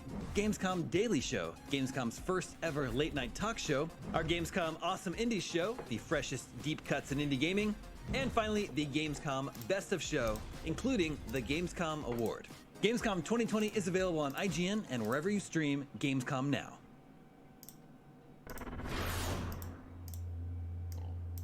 Hey there, do you have opinions on games, movies, TV, or other weird stuff on the internet? You can take part in our new show, Power Ranking, where you can vote on all your favorite things on the internet. Do it Glass of now. water? Do it, just go. Vote. Some Jurassic World and Jurassic Park designs. No, they're not using Jurassic World and Jurassic Park designs at all. You might get shit. Nico, they're not using designs like that at all. Don't worry about it. Hello, it's Brian and Max from Up at Noon. Now, Troy Baker has been the voice of almost literally every single video game character ever, and we love him, but there's a lot of video game characters that have sadly, since the dawn of time, remained voiceless. Troy, it's good to see you. I'm happy to serve, Brian Altano. Now, obviously, there are a lot of video game characters that have tons of dialogue, but you never actually hear them speak. And we thought you would do something wonderful and let them speak for the first time today. Something wonderful, Brian, or something terrible? Depends. Depends on how big of a fan you are of some of these things and where you end up going with them. So because these characters historically have never spoken, they don't actually have any quotes or dialogue. So I took the liberty of writing some of the best video game dialogue I could for these iconic characters. You did in fact take some liberties. I did. I tried to stay within what seemed like the style guide that we had at hand. But let's start things off. Some people call him the Slayer, but I believe the true fans know him as Doom Guy. Yep. Doesn't say much. First of all, it's always important as an actor, you want to ground your performances in something real. You want it to feel endemic to the world in which you are, hoping to have this character fit into. So having it be something that is a very grounded, very believable, very honest performance. So when I see this character, which I always try to let that visual inform everything about the character, to me, I mean, and this is just my interpretation of it, with all due respect to the creators, but I feel the most honest would be just like, if it ain't done until I'm done ripping and tearing, and buddy, there's still plenty more ripping and tearing left to do. Gotta get a hell yeah. Yeah. Nugent. That works. That works way too well. I don't want to go Stanislavski or anything, but that just felt like it was inside the world. So you know what? It feels like he's like actually confident and holding up emotionally despite the misery, terror, dreck, and literal hell going on around him. So true. I'm into that. It's very jovial. I was picturing much more like grizzled and gruff, but you put some levity in there, and I think it really works. You have to love what you do, Max. Mm-hmm. Now, sort of on the other end of the spectrum of first-person shooter protagonists who don't say a peep, if Doom Guy is all about the electric guitar noises and the saying the HE double hockey sticks word, there's of course good old Gordon Freeman from the Half-Life games. Yeah, again, I feel like making sure this guy is a scientist. This man is an academic. He's a man of academia, of intelligence. So if my calculations are correct, the 0-point energy field manipulator should allow me to weaponize any nearby deterrence ammunition. It's a verifiable gravity gun. Alex, give your father my regards. His ingenuity nearly rivals that of Dr. Gordon Freeman himself, by which I mean me. Of course. It's a word. I mean, if I don't want to say that that's what, Valve had in mind, but no, that seems. I think so. He sounds like an intellectual. I think that was great. It's almost like he had like this like Jeff Goldblum fly thing, but with like a Jeff Muppet. Goldblum. Yeah, Jeff like Goldblum. Yes. Okay, so you get me. Like I you totally see get where you. it's a Malcolm meets a Muppet. It's Malcolm as a Muppet. Malcolm. Yeah, and I mean, if I sounded like that, I wouldn't talk Confirmed. either. So, Yeah. So that's I help inform why. Yes, yes. Now, moving on, this is one of the more frightening characters of the recent years of gaming. Mr. X from specifically, I think, the Resident Evil remake is very frightening, but he doesn't say a peep. Yeah, and to me, that is, it's almost as scary as what you could do. To just have this, the Jason, the laconic or silent stalker. But to me, there's a whole layer of fear when you add in, some element of dialogue for him to be able to like humanize himself. Greetings on behalf of the Umbrella Corporation. I must regretfully inform you that your presence Sorry, it's a violation of company policy, and I've been instructed. Oh, you shot me in the hat. I love that hat. It's a gift. Now you just in for an whole stare so I can cover you. If there's anything that can make Mr. X more frightening is if he was like making his own noises when he hit you in the face. Yeah, he was like, "Dush, my dush, version dush," like like a third grader. Dush is a classic one. That's more just like knuckles to dush. I like the kind of had like a low grade Yosemite Sam thing going there, like a Quaalude Yosemite Sam. There's really only 3 characters that I can do, so there's a lot of similarities between that and the Doomed guy, right? But let's just keep that between us girls. No, I mean that sounds like an authentic Raccoon City dialect, you know, just a town named after a varmint. Endemic to the world. Yeah. Now, taking a sort of more fantastical leap here, moving away from the M-rated fare, this is probably the most infamous character on this entire list. Link, the hero of time. So I don't know. I'm not familiar with. Is that a new one? Is that the Switch or the Vita? What is it called? The Switch and the Vita. You can play Link. The Vita. Yeah, those two exclusively. So this is a new character, so I wouldn't want to steep him in something of nostalgia. You know, I grew up playing the most popular games in the 80s, you know, so the 90s. I mean, that's really where I come from. So I'm not too familiar with modern characters. So I might, just make him a little bit more modern. Okay. You know, Princess Zelda, come with me. My name's Link, and I'm here to rescue you. A talking owl sent me. I have a magical ocarina, a boomerang, and a bag of bombs that I'm going to use to stop Ganon once and for all. Trust me. Yeah, Nico, that was the joke. That was the joke, Nico. You know what I mean? Like that's a guy who is of now, not of another time. He's of now. He's true. A modern. Almost 5 hours. Almost 5 hours. I think it's going to resonate with the youths of gaming. Can I pronounce that? Is it Zelda? Yeah, Zelda, and then Zeldor. Yeah. Zendaya. Yeah, It's Zendaya. That's a misprint. That's my bad. I love her music, by the way. He dresses. This is how kids today dress now. I don't have TikTok, but this is what they do. Tunics are in. They're very. Is that a TikTok? That's a TikTok. Yes, that is what's one looks like. Now this next one I see is, kind of obvious. We're talking about Kirby. Mm-hmm. I know a lot about Nintendo, so clearly I know Kirby. And this is just kind of like you look at it and you go, all right, let's do one for the fans. We know exactly what this one's going to sound like. Sorry if I ruffled your feathers, Cactus. Oh my god! So you turned this dreamland into a nightmare hellscape. It's time someone ended your reign of terror. Time to fly by it is. Get in my mouth. That's probably when I see that kind of character design, which really the character design is going to be the most informative to the character voice. It always should follow the voice. I always imagine. I read the Kirby novelizations as a boy, and that really is how I imagined him speaking in my head. That's what I want to be. I want to be the voice of your childhood, specifically yours, Max. I've read a lot of Kirby fan erotica, and I think that's perfect right there. Thank you very much. I wrote that. Thank you. Check out more at kirbyfanerotica.blogspot. You're one of the 3 that ordered that. Thank you. Well, Troy, thank you so much for lending your legendary voice to these voiceless characters. I won't be able to hear several of them, especially Kirby. That was that's deep in my head now. Yeah. This is just the entry course in my class that I'm giving now.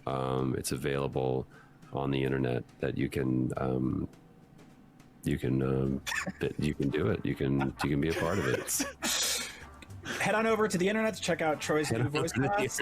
You can do it. You can be a part of it. Troy, you can. That's my slogan. You can do it. You can be a part of it. Thank you so much, Troy. We'll see you soon. See you, buds.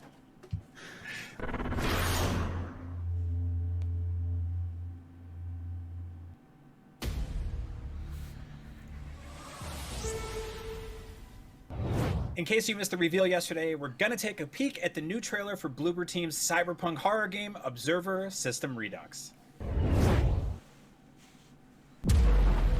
The year is 2084.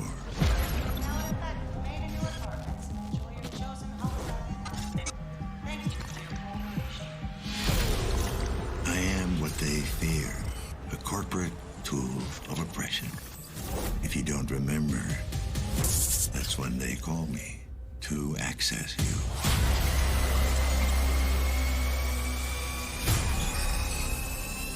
To gather evidence. To dredge up whatever's hiding in the darkest corners of your mind. Careful what you say.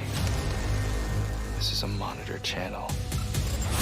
Adam, you still there? Adam. Yes. Well, what's left of me? Dad. I really thought I could pull it off, you know? I was so close to making a difference. Setting us all free. And now can't be for nothing. For once in your life, just listen to me. Whatever happens, I need you to remember, you're not in control.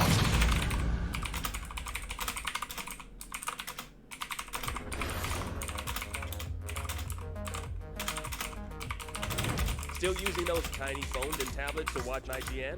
Give your eyeballs a rest because IGN has moved to your living room. Get first looks and in-depth reviews of the most talked about titles. Thank you so much for chatting with me. Pleasure to be here. And take a front row seat to the biggest events of the year. Tune in on your Samsung TV Plus, Pluto, and Flex, and take a load off. Tune in to IGN 1. Not only is IGN the world's biggest media brand for games and entertainment, Alright, we also sweet, we got that all done. The world's biggest fans of your favorite franchises. From breaking news and exclusives, never before seen looks at movies and games, to reviews, how are we all doing? displays, and live streams. Where's JV? We're still IGN waiting for brings it. you all the coverage you If it's need, the thing. no matter where you are.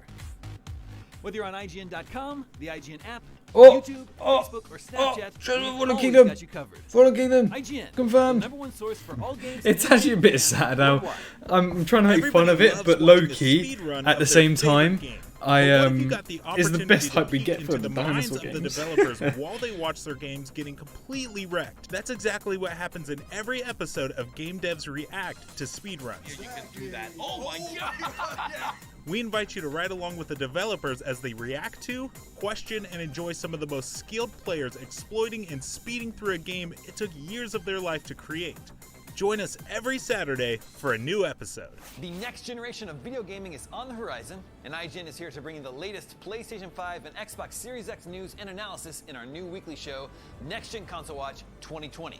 We'll bring on the experts to discuss and analyze all the latest developments around these new consoles. From frame rates, services, features, peripherals, and even all the new tech jargon, Next Gen Console Watch 2020 will keep you up to speed on everything leading up to the next generation of gaming.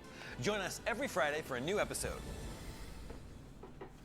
You still here? Yeah, I'm still here. I'm working on other stuff at the same time.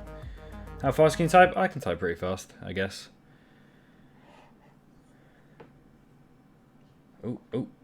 Welcome back to Gamescom Studio, I guess. And as much as we appreciate you watching the show we've put together, we'd like to remind you that this is just one part of Gamescom 2020, which has been a massive undertaking. Now you can check out all the streams and videos on Gamescom's official Twitch channel at twitch.tv/Gamescom or on YouTube at MyGamescom. 7. You can also stay in touch via Twitter and Instagram at Gamescom or by using the hashtag Gamescom2020. And finally on TikTok, be sure to follow Gamescom.global and use the hashtag Heart of Gaming to join the conversation.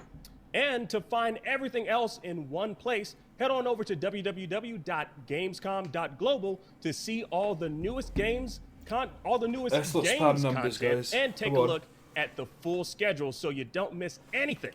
You can also sign up for an account to personalize your Gamescom experience. Like we said, Gamescom 2020 is a massive undertaking. Now, one of this fall's most anticipated games is technically 2 games, which most of us have already played, sort of. Here's a look at Tony Hawk's Pro Skater 2, completely rebuilt from the ground up to look as good as we remember it looking decades ago at the tail end of the last century.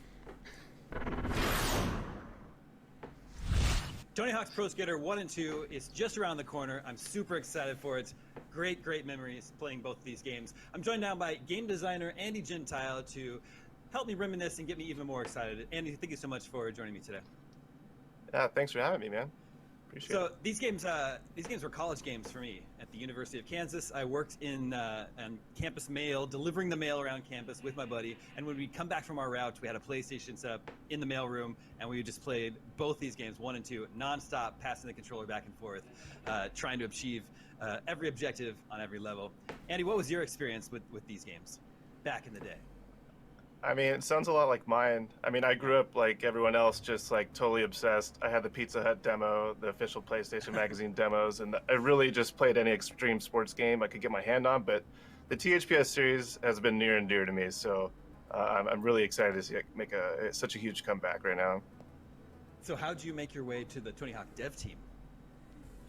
The short version of that story is I played a lot. Like a lot back in the day on Tony 1, 2, and 3, and I played 3 online, and I ended up getting to know some of the Neversoft developers, and then they asked me to come test Underground out one summer, and that was it. I became a tester, and then eventually level designer and producer, and yeah, and now here we are. No, you haven't missed Very anything, cool Samurai. story. So, like, as a longtime fan of the series, and now someone who's working on the game, is it challenging balancing the experience for newcomers as well as longtime fans who want to chase crazy high scores?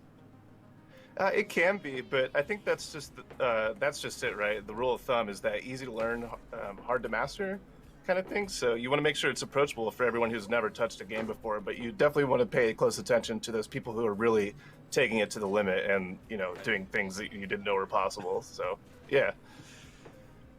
It's been a few years since these games were originally released. New skaters have entered the scene. Are you adding new skaters to the roster? Yeah, there's quite a bit of skaters this time around. There's a lot of the classic people making their way back, and yeah, there's a few new ones making their way in to the roster this time. Yeah. So who did you want to make sure you added to the game? Well, there's people like Letitia Buffani, Leo Baker, Riley Hawk, Shane O'Neill. Shane O'Neill is one of my favorites. I'm really glad to see him in. And there's a few extras. I'm not sure exactly who all I could share at the moment, but I think the full lineup has been revealed. It's hard to keep track, but yeah, it's got a nice lineup this time. I think that new challenges have been added into the game and integrated, including some skater-specific ones. Can you tell us about any of them? I'm actually not sure if I can, but I can say there's like the classic goals that you're familiar with are making a comeback, and there's some that are new, and then there's some skater-specific ones that I won't go into too much detail about, but it's going to give players some extra thresholds to try and meet across the game that I'm pretty excited for. All right. What about secrets? I know we don't want to spoil any fun secrets, but secrets have always been a part of the Tony Hawk series. Are all the original secrets in there? And have you also added new ones for people to find? There's some original ones. I won't say which, and there's some new ones too that are going to be pretty awesome. I think people will be excited with what we've done. What about skate tricks? There's also been, been many years since these games were released. New tricks have been invented. Have you added new tricks into the game? There's a few new ones, yeah. There's a lot of classic ones that made their way back. I was really excited to see, classics like kickflip, backflip, and misty flip, musket nose manual, all that kind of stuff. As far as new tricks, there's a few. Some have gotten a name change over the years, and then there's some special moves, I think, like the double 360 flip and the hospital flip and caster flip underflip, like all these kind of like little nuances. I'm not sure many people would notice, but for players like me, I'm really excited to see some new variety making its way in. Now, these original games didn't have online features. Are you adding online features to this bundle? Yeah, online will be supported, and I'm very excited to play against people. So, yeah. Can you tell us a little bit more about what the online features are going to be like? Yeah, so the original modes are making a comeback, so there's definitely trick attack, graffiti, score challenge, combo challenge, and free skate. And there's going to be some playlists being able to play casually and also competitively, which has not been supported in the past. And I'm like really pumped to just get in and hit a go button and just be able to play competitively and see what comes out. Yeah. I believe Create a Park is supposed to be much more robust this time around. What's been added to the mode, and what are some of the new features? So Creative Park has gotten extremely overhauled. It's kind of incredible. Games? Like, I when think I first so. saw the tech that we were working with, I was like, dude, there's no way we're gonna be able No, to do not much, that. And Tracy. We're looking at Tony did it. Hawk now. So you can like take these like kind of shapes and kind of shape them any way you want with Yeah, but fun Mohammed, that boxes, kind of destroys the point of the show, right? ramps, quarter pipes, half pipes, and you could really raise the elevation and go down and make twists and turns and just get really creative. And it's kind of crazy to see what people have been able to come with so far. Welcome back, Mosquito. I can't wait to see what people I'll drink myself. Oh my do with God. it. The rail tools I make do a not return. condone You that. can make it curve and angle, and I won't get too far into it, but I'm pumped for it. I think people are going to be really stoked to see what we got. Do you have? Are you planning to add feature updates post-launch? Could new features be added to the game further down the line? Could they? Yes. Will they? Maybe. Stay tuned. Yeah. What do you think? Why do you think now is the time to bring these games back? Obviously, there's a whole audience of gamers that enjoyed these games back in the day. It's But why been do you think years. now is the right time?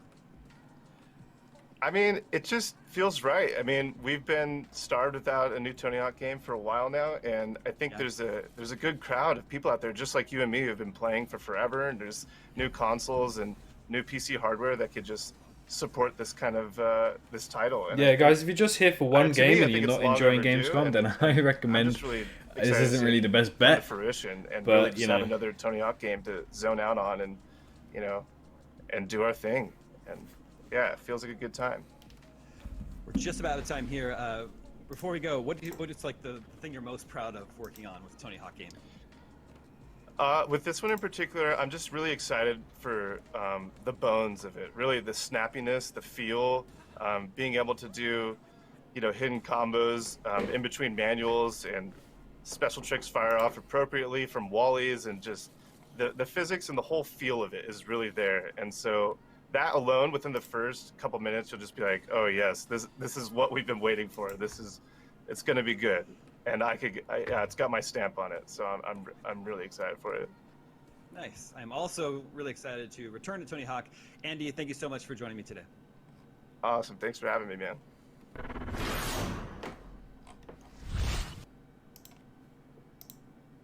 That was Tony Hawk's Pro Skater 1 and 2 right here on Gamescom Studio, and there's still plenty more to come, like more trailers and the Gamescom Daily Show. So don't go anywhere.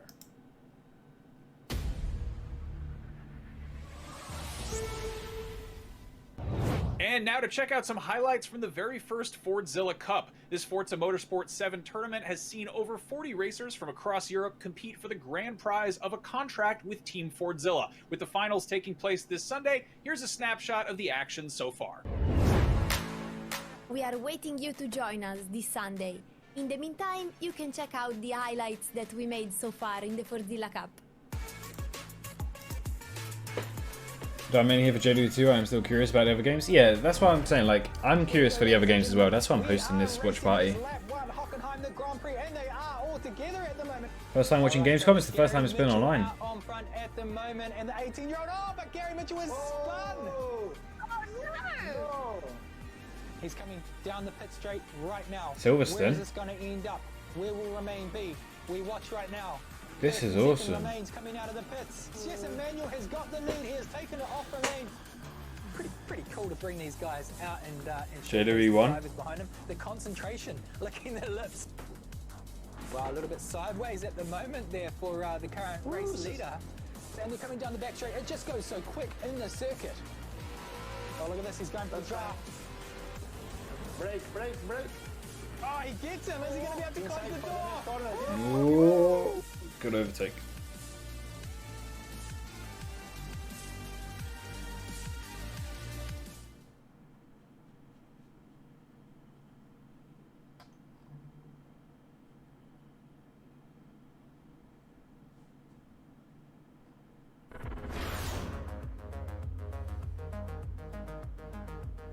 Everybody loves watching a speedrun of their favorite game.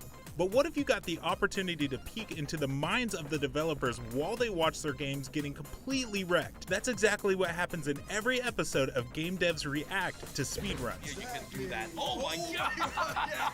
We invite you to ride along with the developers as they react to, question, and enjoy some of the most skilled players exploiting and speeding through a game it took years of their life to create. Join us every Saturday for a new episode. Not only is IGN the world's biggest media brand for games and entertainment, but we also have a team of How many more days does this go on for? 2 more days. 2 more.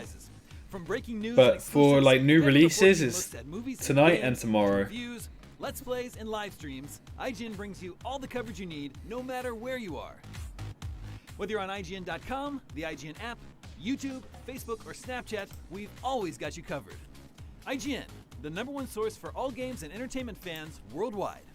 Still using those tiny phones and tablets to watch IGN? Give your eyeballs a rest because IGN has moved to your living room. Get first looks and in-depth reviews of the most talked about titles. Thank you so much for chatting with me. Pleasure to be here. And take a front row seat to the biggest events of the year. Tune in on your Samsung TV Plus, Pluto, and Flex and take a load off. Tune in to IGN 1. The next generation of video gaming is on the horizon, and IGN is here to bring you the latest PlayStation 5 and Xbox Series X news and analysis in our new weekly show, Next Gen Console Watch 2020. We'll bring on the experts to discuss and analyze all the latest developments around these new consoles. From frame rates, services, features, peripherals, and even all the new tech jargon, Next Gen Console Watch 2020 will keep you up to speed on everything leading up to the next generation of gaming. Right, before 9 o'clock, I'm going to go grab a drink. Because I believe... Oh, something's happening. I believe at 9 o'clock we're getting some special news and some new stuff. I might open Twitch because that's where Defground's supposed to be. I'll wait to hear what he has to say. Welcome back to Gamescom Studio Day 2. It's been a jam-packed day so far. We've seen new footage of the upcoming survival horror game, The Medium, and we've heard Troy Baker forever alter the voices of your favorite video game characters. And of course, we've learned new details about hot new upcoming games like Scarlet Nexus, The Age of Empires 3 Remake, and tons more. But believe it or not, we are just beginning to scratch the surface of all the incredible video game coverage and reveals we have planned today and for the next few days. Hey, Seth, what's coming up later? Well, Damon, let's take a look. So up next, we've got a big stack of brand new trailers and then a bunch more gameplay reveals. And later on, and stop me if you might have heard this one before, but the Gamescom Daily Show, which is a funny time variety hour starring Michael Swayman, friends with the goofs and the laughs and the things of that nature. Well, that sounds just great, Seth. But right now, let's watch some trailers. Let's watch some trailers. Dun-dun-dun, dun-dun-dun. Dun-dun-dun. Oh, I hold on hope. I hold on hope. Let's get some hype in chat. Let's get some hype in chat.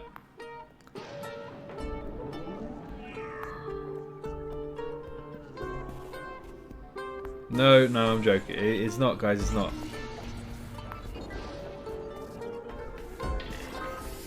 Any announcement? Not yet. Alright, I'm gonna go and get another drink of water. I'll be right back.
console, cari giocatori.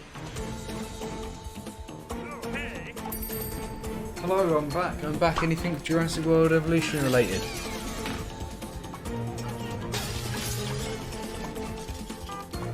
Anything dinosaur related, guys?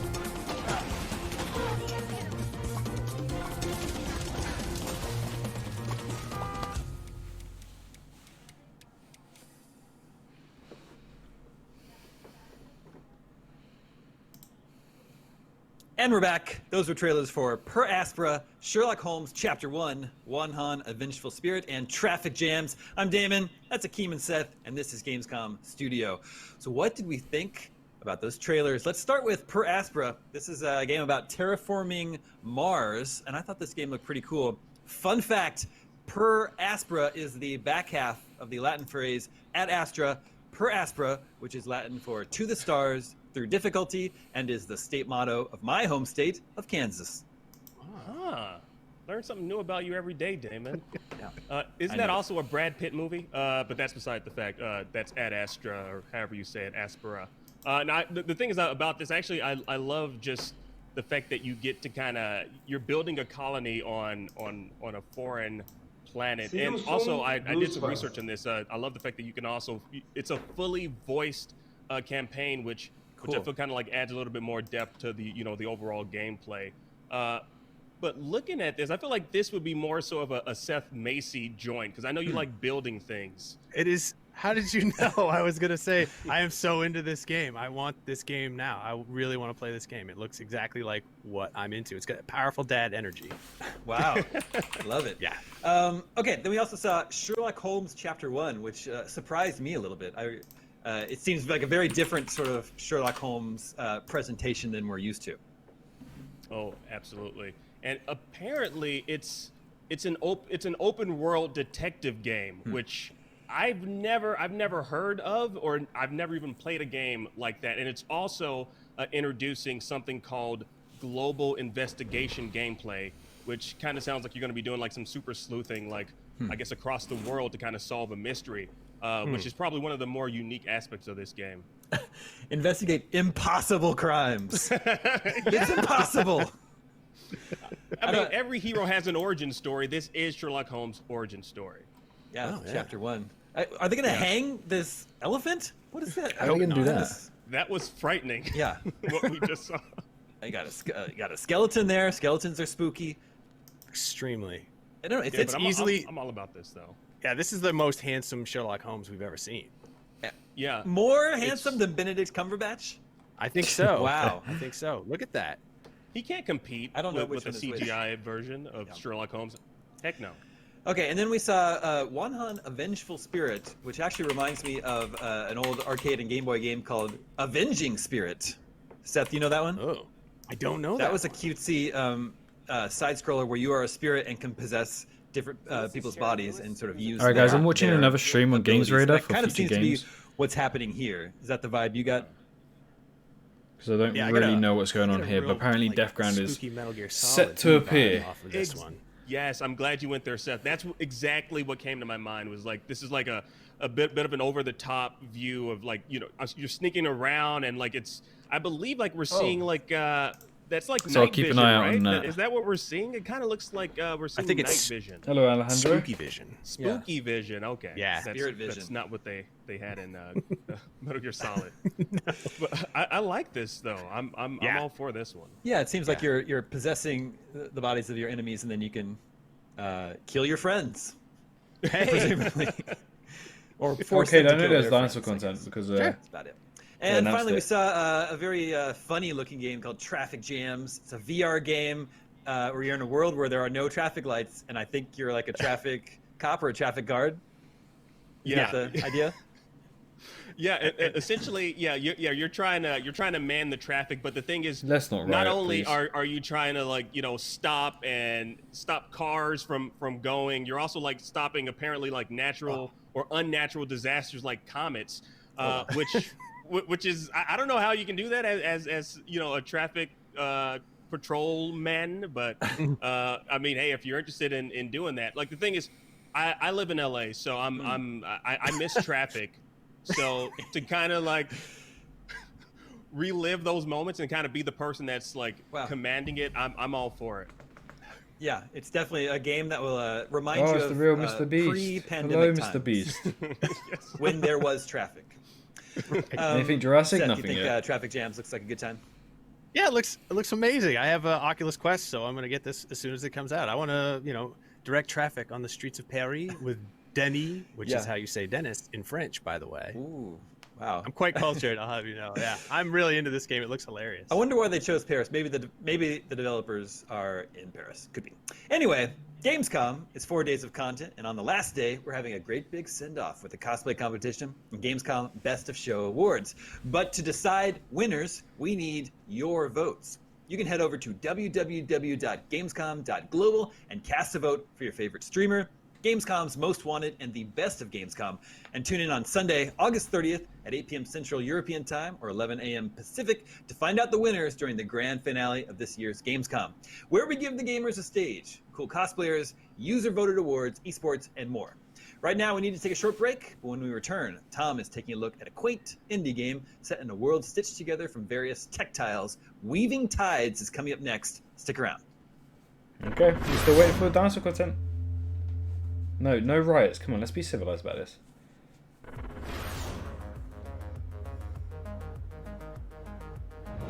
Gamescom 2020 is the heart of gaming, and you can keep to the beat right here on IGN. We've turned the single biggest show in gaming into 5. Gamescom Now is your virtual show floor with up-to-the-second live coverage. Gamescom Daily Show, Gamescom's first ever late-night talk show. Our Gamescom Awesome Indies Show, the freshest deep cuts in indie gaming. Yes, Mr. Beast, and what have you got finally, to say? the Gamescom Best of Show. Are you subscribed? Of course I'm Gamescom subscribed. Award. 3 different Gamescom accounts I'm 2020 is subbed on. available on IGN and wherever you We love stream Mr. Beast. Gamescom Now.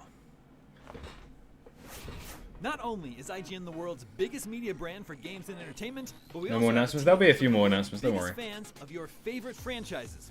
From breaking news and exclusives, never-before-seen looks at movies and games, to reviews, It's the real Mr. Beast, let's guys. plays, It's the and real live Mr. streams. Beast. IGN brings you all the coverage you need, no matter where you are. When is dinosaur content coming? It's supposed to be 9 o'clock, which is now, but I don't know if we just missed it or not.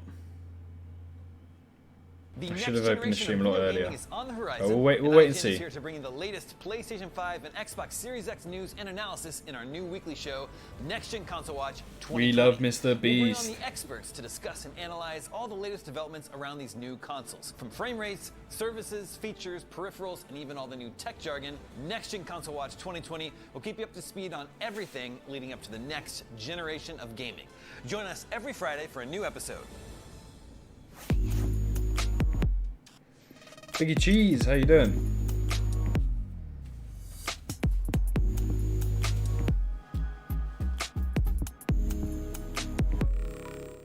This year, Gamescom is streaming to you on IGN, and now you can watch it unfold on TikTok. World premieres, exclusive gameplay, cosplay, interviews, and unforgettable moments from the biggest show in gaming can now be crammed right into the palm of your hand. Check out IGN and Gamescom's TikTok accounts and use the hashtags Heart of Gaming and Gamescom 2020 to get in on We the love the action. real one. Yeah, we love the real one.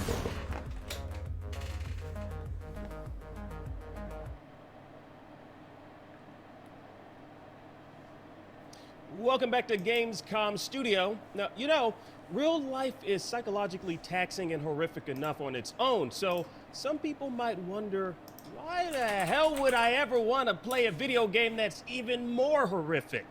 Well, to make reality seem more pleasant by comparison, obviously. Anyway, here is the psychological horror in Sound Mound. Check it out. If you dare.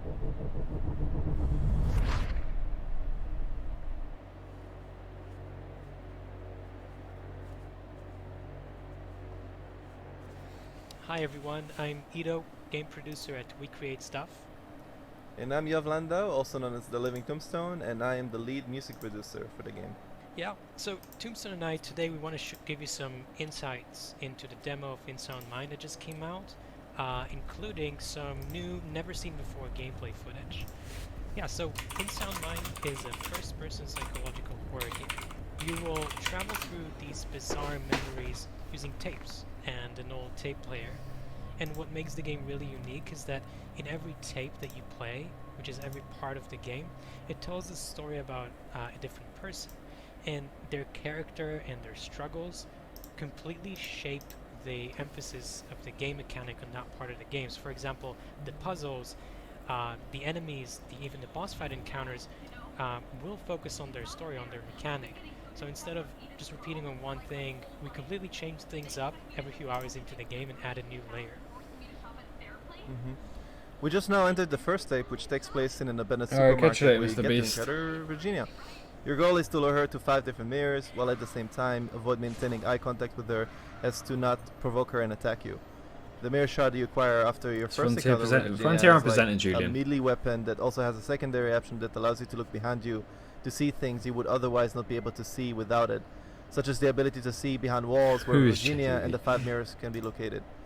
Our goal with the game has always been about telling complex stories while also making sure that the gameplay elements, such as the visuals, the music, everything. I don't think I'm going to go as communicate the long same for a ideas to stream the player. tomorrow. So for example, I'm the going to song go I'm where reading it about says Virginia, where it has which plays new at the end of the tape, features unannounced. When it has an vocal unannounced melody game, as I'll part of the start on that gameplay. hour. Virginia would Which hum looks to be tune of the 6 song PM so my as to give time, the 10 player the AM indication that Pacific. she's nearby, or at what stage she's in. Yeah. Yep. And one of the things you might have noticed in that is that the gameplay, you know, we have this different take on the horror genre. We were heavily inspired by games like Yeah, so we'll start at 6 PM my time tomorrow and for the next Resident stream. Evil series. We loved Resident Evil 2 and 7 just recently. So we sort of mashed a lot of these together into how we think horror games should be played. So it kind of feels old school in a sense, but still, you know, it brings a lot to the table. And one of the ways you can see that in the game is that we give the player complete control, right? So we love having action sequences and even platforming, and we also have, you know, kind of the more classic sneaking and definitely a lot of puzzle solving, right? So we let players play how they want to play. We don't artificially slow the player down or force their camera, you know, the player camera into one place or another to create a, you know, a dramatic scene or anything. Right.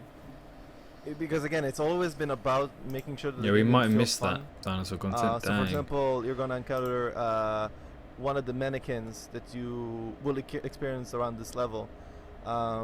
So usually when you play horror games, you're like, okay, yeah, it's alright, it's this dark place, I'm playing a horror game. But then what we wanted to do is to subvert that a little bit by providing you some light elements that are more fun and humorous. So this is Dave. Hi, Dave. Hi, Dave. Yeah, he's a friendly guy, gives you a key, and allows you to solve a puzzle by opening the locker with the key he just gave you. And then when you turn around, you see that Dave has changed position, and he's now giving you a nice thumbs up. And you're gonna see it in a second because it's one of my favorite parts. Yeah. So again, we wanted to make a horror game, but it's just because we so much care about making sure that it's a fun game as well. That's why we make sure that it's about letting the player know that we understand with him that this is a video game, and this is about, you know, having these really cool moments happen because this is a video game. So for example, we also give you action parts where you can shoot and everything. For every tape in the story, there's a song that in the end that I've written for it. Should I miss the dinosaur content? I'll see if it uploads or not. I have to double check. Even before there's any gameplay to test. Mr. Beast was here. The songs drive the creation of the dynamic soundtrack, the story, and like I mentioned, gameplay. It's very different from how I would go about on my YouTube channel, where it came to writing songs about video games, where this time I get to actually write the songs and make the soundtrack for a game from scratch, and it being also my first time doing so, which I'm super grateful for, and for We Create Stuff to give me the opportunity to collaborate this deeply is like it's an honor, honestly. Yeah, and we love making this game with you. So we've just entered the new part of the game. This is the second tape. This is from Alan's tape. It will bring you to this completely new area, and the emphasis here is light versus shade, right? So you'll use your flashlights, flare guns, and other light sources. All of these kind of come together and affect the puzzles, and also boss fight encounters. In this case, the shade. Yes, the shade lurks yeah, around Mr. Beast gave me a $10,000 donation. So the player has to get to a higher ground and avoid being encountered by him. But the shade can still get to you if you stand too long on things that can be swallowed by him, so you have to quickly find other things to platform on in order to survive. And you'll be using also the new light mechanics in this state to protect yourself from the shade. Like for example here with the generator. Yeah, using a light source. Yeah, so this is it for this video. Thank you so much for watching. We have so much more stuff we want to show. Dive into intensifiers. I'm trying to find out where the content is. But for now, you can get a taste of the game if you go to Steam and look up In Sound Mind and try out the demo. And yeah, until next time.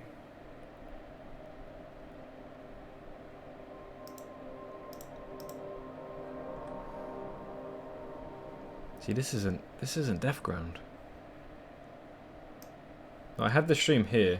Well, that was In Sound Mind, another very spooky game here on Gamescom Studio. But don't worry, our next game isn't spooky at all, unless you're scared of yarn, which nobody is. I only use my email for business inquiries, so please don't send me stuff like that through emails. This time on Check Out This Game, we've got an exclusive look at Weaving Tides. It's a gorgeous looking game where you ride on the back of a magic carpet dragon as you solve puzzles, wrap up enemies, and explore its textile world. Here's some exclusive new gameplay from Weaving Tides.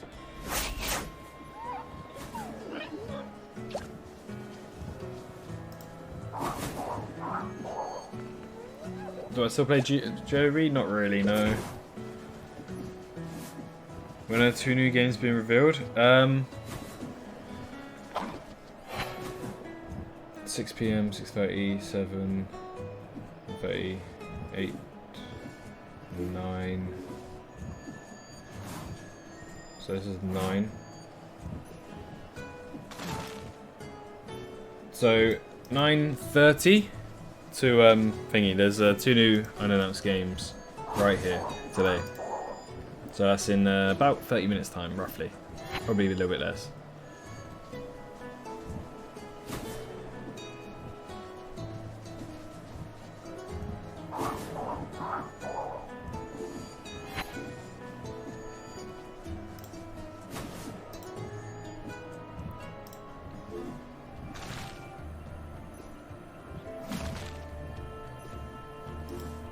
There's my copyright claim for yesterday's stream. Nice.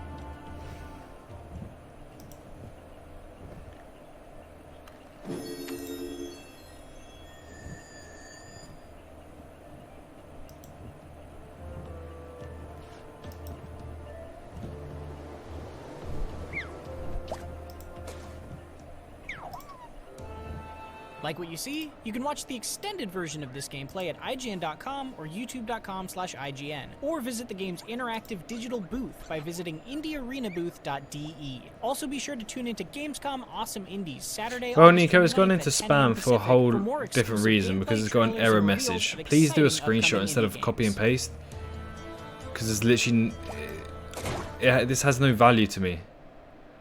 This literally has no value to me. That was Tom Marks checking out Weaving Tides, a whole world made of fabric and yarn and string and stuff. Does that sound nice and cozy to you, or like a waking nightmare? Oh, to me that sounds lovely. I mean, unless we're talking like a real rough burlap sack or one of those impossibly itchy sweaters, in which case that would be my personal hell. But I gotta know, what's your favorite fabric? Well, either a nice. What YouTubes are you on? I'm on YouTube. Wait, what YouTube are you on? I'm on YouTube. What are you guys? That's so confusing. Anyway, speaking of space and time, it's time to check out Space-Based. I got a bug and JWE2 in Steam and got screenshot. It's not screenshot. You copied and pasted the bug. That's why it's come as a potential harm. Dear meat sacks, aliens, and androids, I proudly present to you Space-Based Startopia.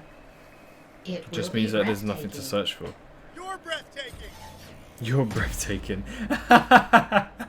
Oh, that's great.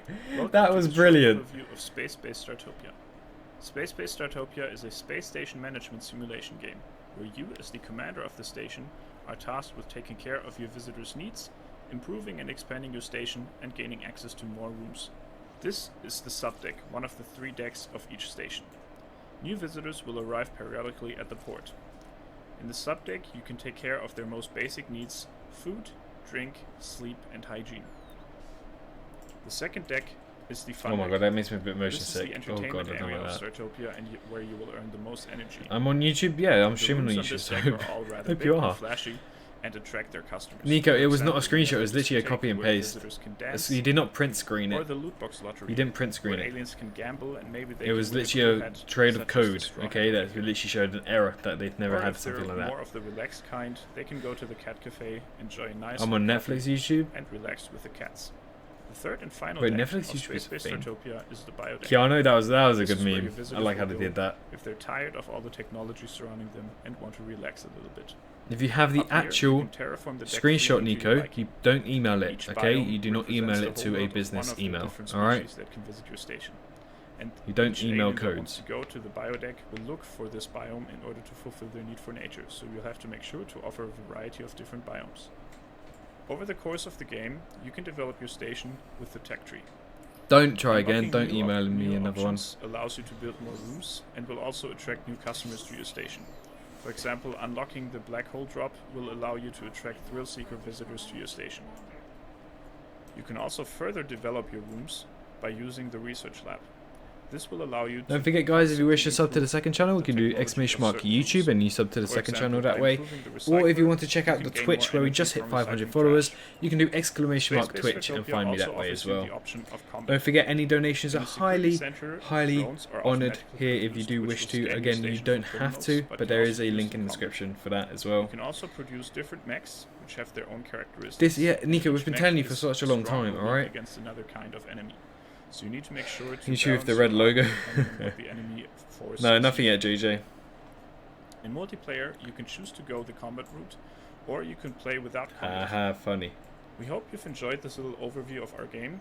We're already available in closed beta if you pre-order the game on Steam. So if you're interested, come check us out. We're always updating the beta with new content. don't have and a new social missions and security plan number, to I'm do in so until England. the final release this fall. See you then. That was a look at Space-Based Startopia. Coming up in just a bit, we've got a look at Dirt 5, but right now, a short break. Stick around, there's plenty more Gamescom Studio still to come.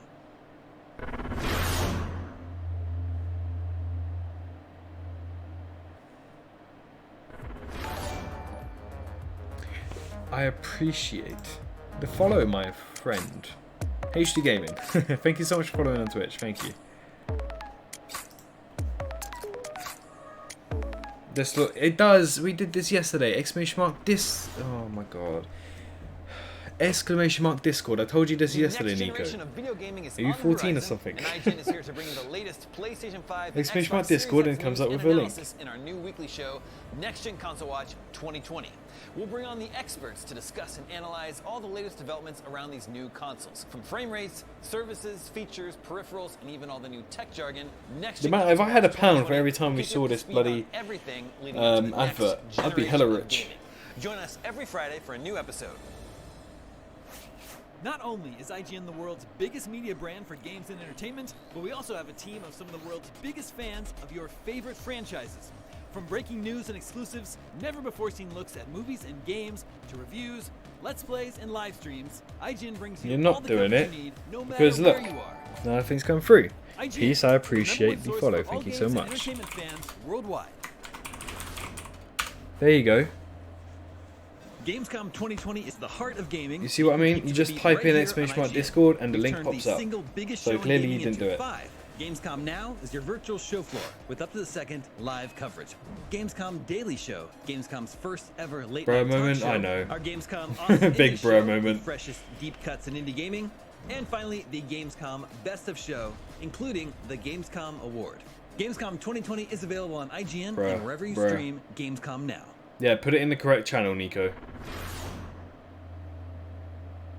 Hey there! Do you have opinions on games, movies, TV, or other weird stuff on the internet? You can take part in our new show, Power Ranking, where you can vote on all your favorite things on the internet. Do it now! Do it! Just go! Vote! Go vote!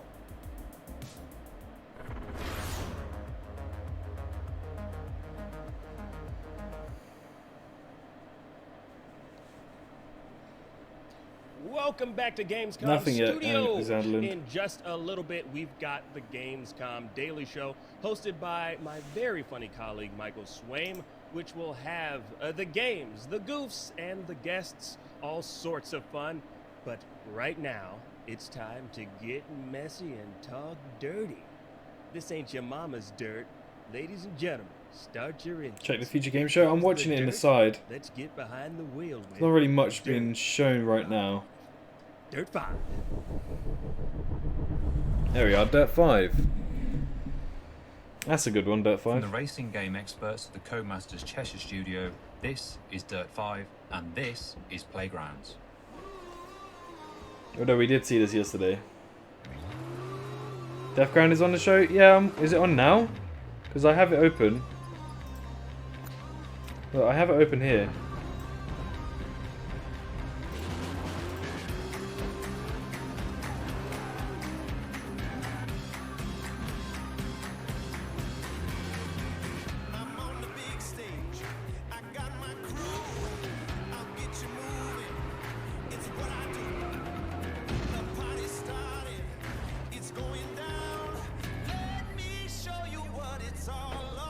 That's released in 2020, exactly.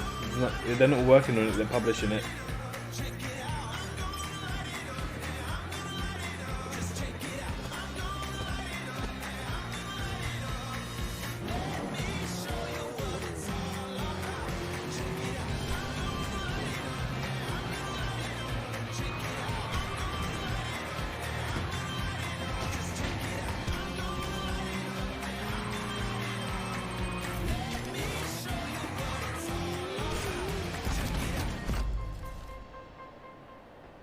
Playgrounds is the huge, all-new, community-driven feature for Dirt 5. Design, edit and perfect your very own challenge arenas before sharing them with the rest of the world and daring everyone to Do you know when Deathground are supposed to appear? Because I haven't seen them yet. Search through the global database of Playgrounds and load any challenge to take part in, setting your score against the rest of the globe. As you can see in our new Playgrounds trailer, the options and variety at your disposal when creating Playgrounds is incredible. From kickers and jumps to drift gates, donut objects to rings of fire and huge loops, the possibilities are endless. Conjure up your dream arena, set the ultimate challenge for fellow players, or constantly find brand new racing experiences. It's all possible in Playgrounds. After choosing between the Arizona desert or South Africa's Cape Town Stadium for your location, it's time to build your playground. The easy to pick up yet in-depth tools. Yesterday it was just a trailer. This is kind of like in-depth gameplay. So you can easily place, move, delete, or duplicate objects as you build your playground. You'll be able to choose between 3 different game modes to link with your playground design. Firstly, create incredible high-speed runs, insanely difficult routes, or any time trial-based event in between with Gate Crasher. Meanwhile, Smash Attack challenges players to find and collect objects hidden around the arena, hitting a target score in the shortest possible time, all while avoiding penalty objects at all costs. Finally, for the first time ever, design your very own Gymkhana arena for players to throw down in.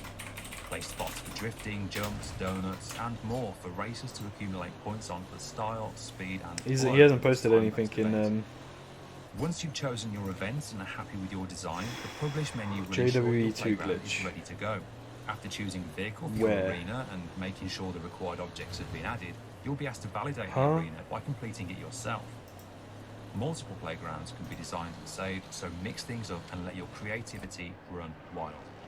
Share your designs by uploading them to our playground database, with the option to add tags to make them easier to search for. You can upload loads of... So he searched Jurassic Evolution 2. As you can see, the 2... Oh my god. So that's how you create and upload playgrounds, but how do you search for them? The Discover option in Playgrounds is your gateway to the most unique, varied, player-driven off-road racing experience around. Use Discover's search tools and categories to find the exact playground you're looking for, browse through the most popular arenas, or see which playgrounds the Dirt 5 team have recommended you check out in our curated lists. Pin arenas to your own personal shortlist so your favourite playgrounds are always easy to find. Every playground you race on includes a global leaderboard where your score or fastest time will be ranked against the rest of the world. After your run, you can immediately retry the event, check out similar recommended playgrounds, or head back to Yeah, it's a fake area. image. Create, share, discover. That's what Playgrounds is built around. Does anybody know when Deathground's supposed to show? Playgrounds joins an already stacked list of features and experiences in Dirt 5. The live experience, no worries, Shifting, no worries. How you doing today? 4-player split screen, action-packed Hey, multiplayer fun, much appreciated, delivery editor, Sacred. You're more than photo mode, welcome. and a story-driven career starring Troy Baker and Nolan North. This Joining game's the awesome. energized world of I love extreme Dirt 5. racing can be part of a vibe that delivers It's on a big future on game any show. Yeah, but action, when? pure Because they said 9 expression o'clock and from it's the been 9 o'clock and it's Dirt 5 still launches not on there. October 16th for PC, Still Xbox not there. One and PS4, followed later this year by Xbox Series X and PlayStation 5. All players on current gen consoles receive a free upgrade to the next gen optimized version of Dirt 5, which includes a 120 FPS Hashtag option free on swerve both from what? platforms.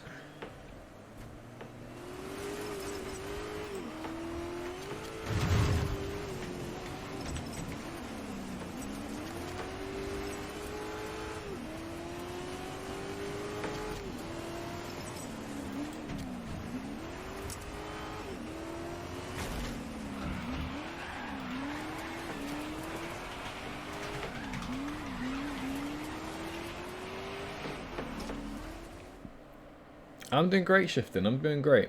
Do you like the look of Dirt 5, by the way? Oh, good heavens! Did you see all of that dirt and those cars? Oh, I love it. That was Dirt 5. Up next, Kiwi is a cooperative puzzle game about a pair of adorable kiwi birds working at a small post office. How do those little birds get in there? Who let them in? Let's find out.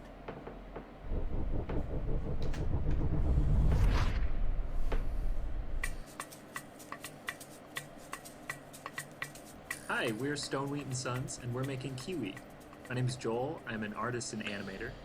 I'm Grant, and I'm a technical artist. And I'm Ben. I'm a software. I'm not dealing with spam again. Kiwi is a cooperative game about two kiwi birds named Jeff and Deborah who work at the post office. Because the workstations at the post office are designed for much bigger hands, Jeff and Deborah need to work together to get the job done and keep the mail flowing. You are new hires, and you're learning the ropes. Kiwi is set in the rugged territory of Bungalow Basin, which is home to animals from around the world, many of whom use the post office. Each level takes place in one of the rooms of the telepost and centers around a different postal. Anything Jurassic? No, nothing yet. You might be sending telegrams by typing on a giant keyboard with your butts, or sorting incoming mail, or packaging shipping crates. Your job is to work together to get all of the messages sent before your shift ends. So every level in Kiwi is presented as a daily postal shift. So as you progress through the game, you also progress through the calendar and the changing of the seasons. You'll return to each of the telepost rooms throughout the game, and that room will always be different than the last time you worked it. Every day will be a twist on the mechanics you learned before, so as you go through the game, you won't really see the same thing twice. Like we said, Bungalow Basin is a rugged place. And in the tradition of stalwart postal workers throughout history, Jeff and Deborah are going to have to deal with inclement weather in the form of sandstorms, monsoons, blizzards, but they'll also have to contend with carnivorous plants, unpredictable postal contraptions, paranormal activity. Not to mention wrangling a very cranky team of cashiers. All in a day's work at the telepost. As time passes and Jeff and Deborah are entrusted with more responsibility, their postal duties will become more complex. Which means players will want to continue communicating and collaborating to stay on top of things. Another very important part of the telepost is the wardrobe. We're stocking the telepost wardrobe with customization items. We want players to be able to have a blast customizing their Kiwi with headgear, backpacks, different plumage skins and patterns. We're even working on different hairstyles or feather styles to let you customize your Kiwi's fluff. You'll be able to play locally or online. And it also has a single player mode where you can control Oh my god. and Deborah. Can people kick people from streams? I can give them We a want ban. it to be an experience that's warm and lighthearted.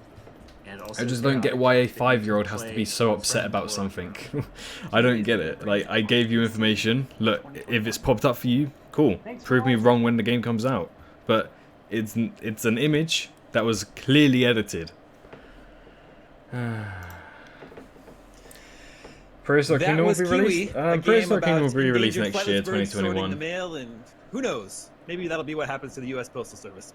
Kakeem, what's up next? He says I'm on the wrong stream, Well, yet it clearly pains he's me not to watching say stream this because, as I because I said, do look, love I have chatting another with stream David, open here as sometimes well. Seth, I have 2 streams open, one but showing I'm just another, kidding. one But showing we this. need to And whenever take a something short goes to break. Death Ground, we'll But swap it over. when we get back, we'll be checking out Gatewalkers, and still to come, we'll be taking a look at what Humble has planned for 2021.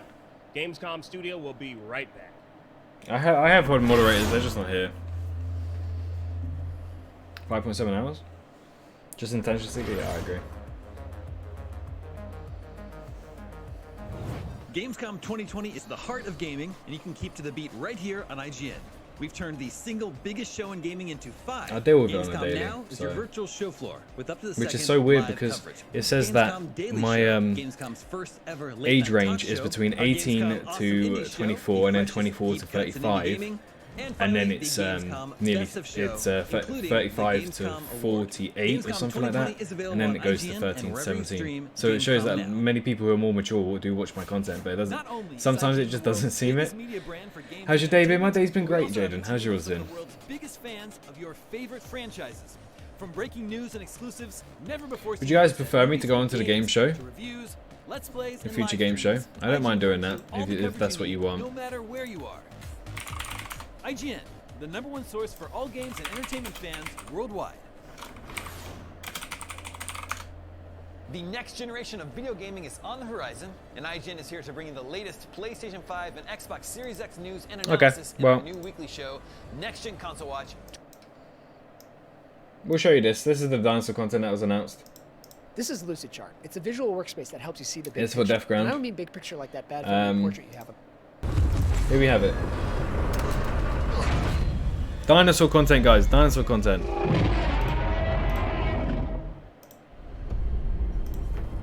Hey there, I'm Dan DeRocha, studio head at Jurassic Games, and we're currently working on Death Ground, which is a dinosaur survival horror game.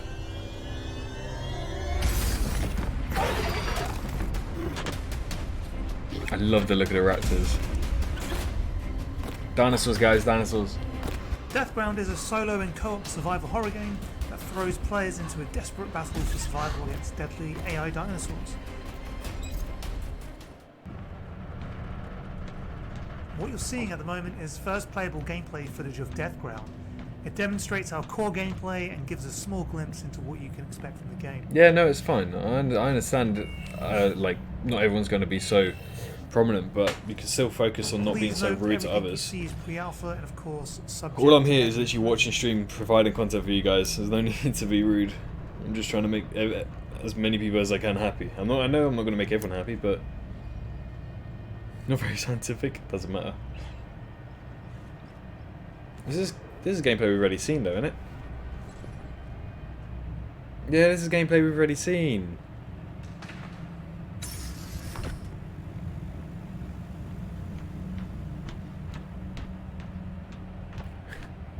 And we go. Is it a dinosaur game? Yeah, it's a dinosaur horror game.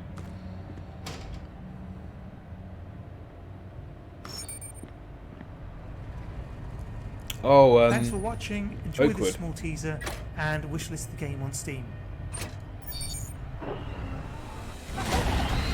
Yeah, I appreciate Nico Knight. Oh my god, you gotta run from that raptor. Not run towards it. Oh, you can mantle over stuff. Heartbeat sensor, 2 raptors in the vicinity. What's flickering on and off?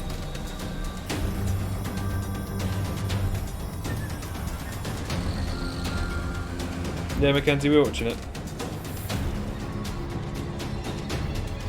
Wait, how close can you get to the raptor? Why is he getting close to it?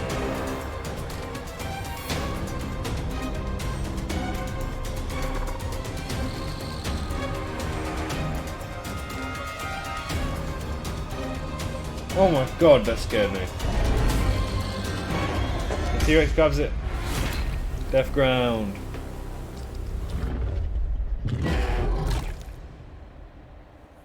Let's go! There's the dinosaur content for today. We're getting dinosaur content every single day, boys. Every single day.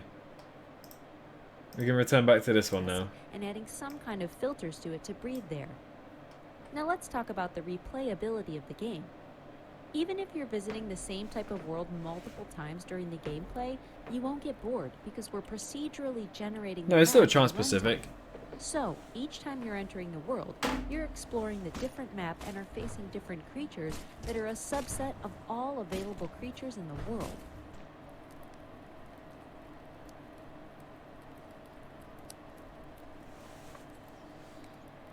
Well, there's the dinosaur concept for you guys. There's still unreleased games going to be announced right now. We'll go until 10 o'clock. We're introducing a unique progression system that has no restrictions. We use the approach called you are what you wear, so spells are bound into the items that you use. In order to progress your character, you have to craft better gear. There are no levels and no experience points. The character progression starts with unlocking the appropriate recipe for the item you wish to craft. Then you visit different worlds in order to gather the appropriate resources or loot resources from different creatures and bosses. Afterwards, you craft an item and are able to use it. Additionally, there are no restrictions to gear that you can use together, nor predefined classes. It only took us 5.5 you can hours. mix any type of weapon with any armor, etc. As a result, you can define your role in the group just by changing your equipment.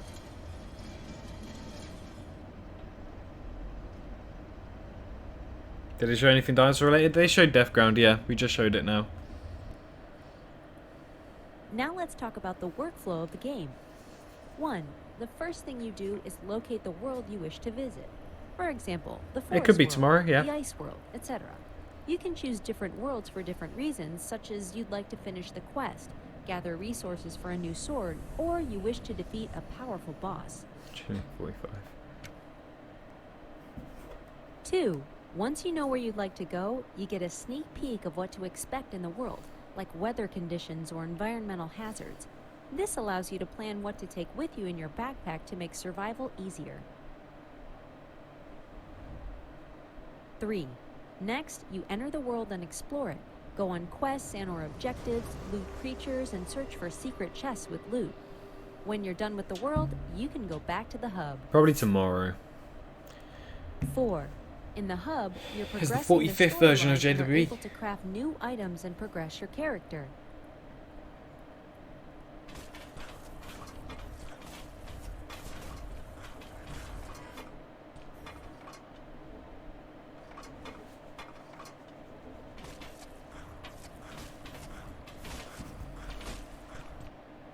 We hope that you enjoyed this short walkthrough video of Gatewalkers.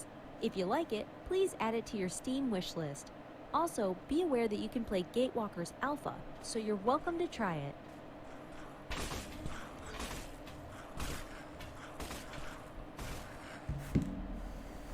What's made by me? Don't be afraid of the portals. Oh, it's a 50-50 chance. Become the Gatewalker.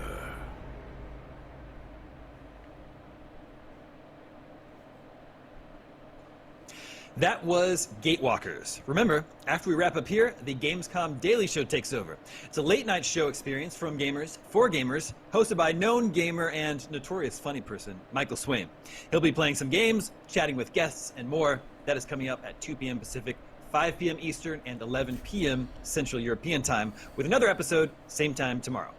But right now, an update from indie publisher Humble Games. And full disclosure, IGN and Humble are owned by the same parent company, Ziff Davis, but both companies operate independently, and no special consideration is given to Humble promotions or coverage. So, with that legal mumbo-jumbo out of the way, here are some games Humble is putting out next year.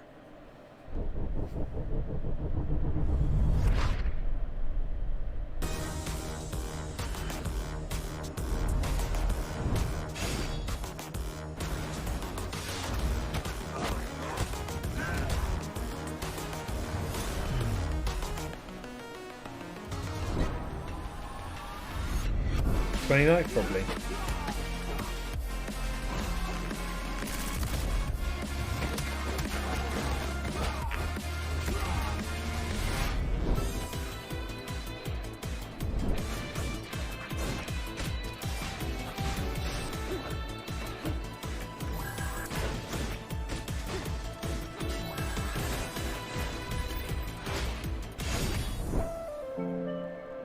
Oh, there's updates all the time in Path of Titans, Nick.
That was a look at some of the indie games Humble Games is helping publish next year.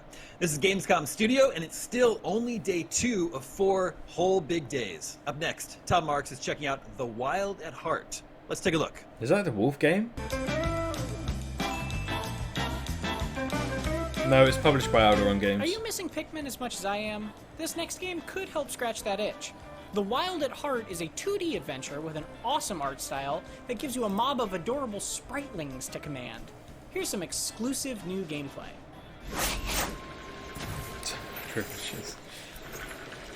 Guys, who's going to be on a Twitch stream for me later? Even just having the tab open with a little bit of sound really does go a long way. It says it helps me with getting known a bit more, seeing how many people are watching. So if you're able to just, you know, leave the tab open with my stream in the background with a very minimal bit of sound whilst I stream on Twitch, that really would help me out with the viewer numbers. That really would help out. You don't have to talk or watch. You just open it in another tab and just chill, really. If you can, that really would be appreciative. But we are going to stream later on Twitch.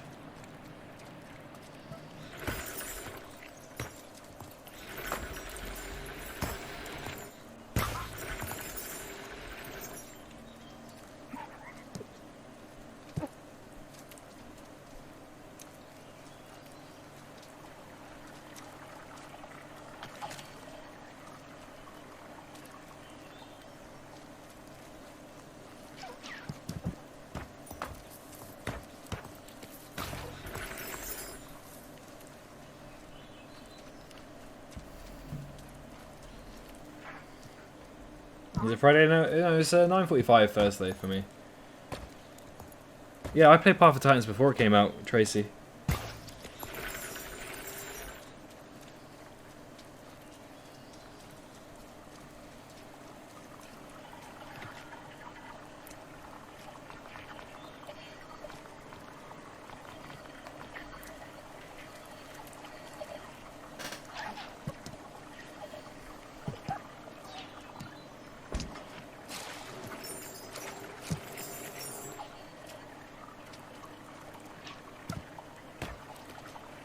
Like what you see? You can watch the extended version of this gameplay at IGN.com or YouTube.com/IGN. And be sure to tune into Gamescom Awesome Indies, Saturday, August 29th at 10 a.m. Pacific for more exclusive gameplay, trailers, and reveals of exciting upcoming indie games.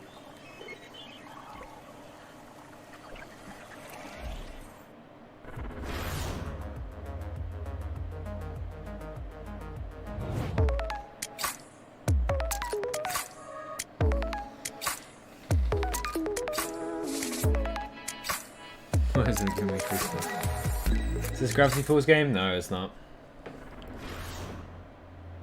It's Saturday here. The next Ooh. generation of video gaming is on the horizon, and IGN is here to bring you the latest PlayStation 5 and Xbox Series X news and analysis in our new weekly show, Next Gen Console Watch 2020. We'll bring on the experts to discuss and analyze all the latest developments around these new consoles. From frame rates, services, features, peripherals, and even all the new tech jargon, Next Gen Console Watch 2020 will keep you up to speed on everything leading up to the next generation of gaming. Join us every Friday for a new episode. Not only is IGN the world's biggest media brand for games and entertainment, but we also have a team of some of the world's biggest fans of your favorite franchises. From breaking news and exclusives, never-before-seen looks at movies and games, to reviews, let's plays, and live streams, IGN brings you all the coverage you need, no matter where you are. IGN, the #1 source for all games and entertainment fans worldwide. Gamescom 2020 is the heart of gaming, and you can keep to the beat right here on IGN. We've turned the single biggest show in gaming into 5. Gamescom Now is your virtual show floor with up-to-the-second live coverage. Gamescom Daily Show, Gamescom's first ever late-night talk show. Our Gamescom Awesome Indies Show, the freshest deep cuts in indie gaming. And finally, the Gamescom Best of Show, including the Gamescom Award. Gamescom 2020 is available on IGN and wherever you stream Gamescom Now.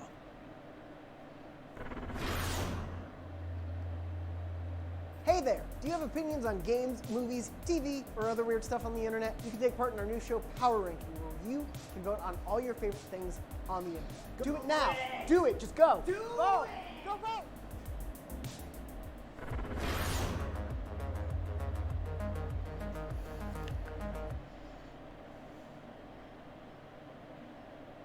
This Project Wingman, Midnight Fight. Oh. Oh, something's happened.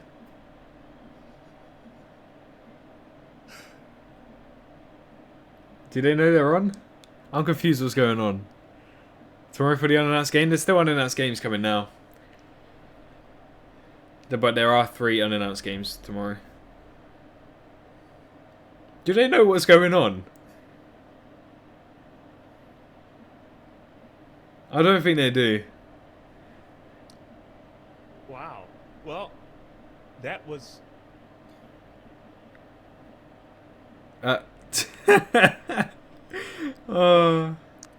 We saw a lot today, Seth. Wow. Oh, yes. Do they know they're live?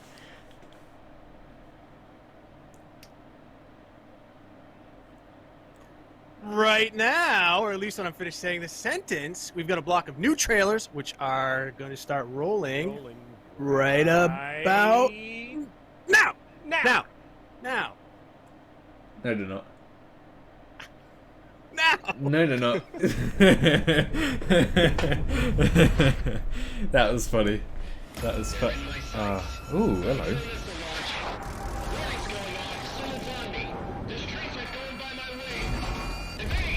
That was amazing. Only during a pandemic could you see stuff like this.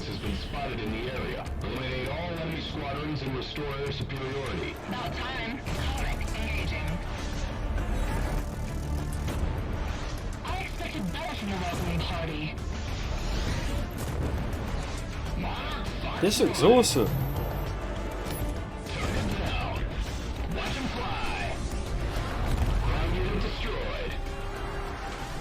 That was amazing, guys.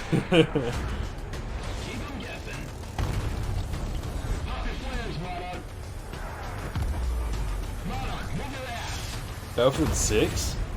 Could it be?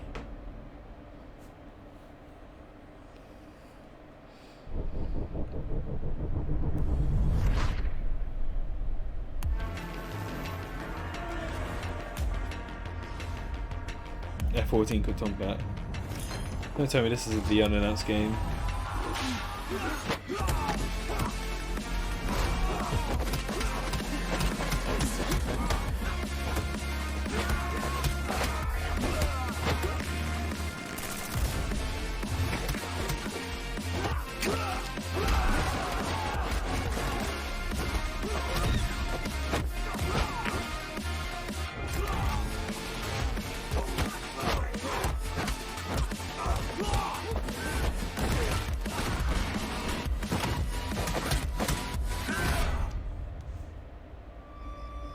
Yeah, I remember in that.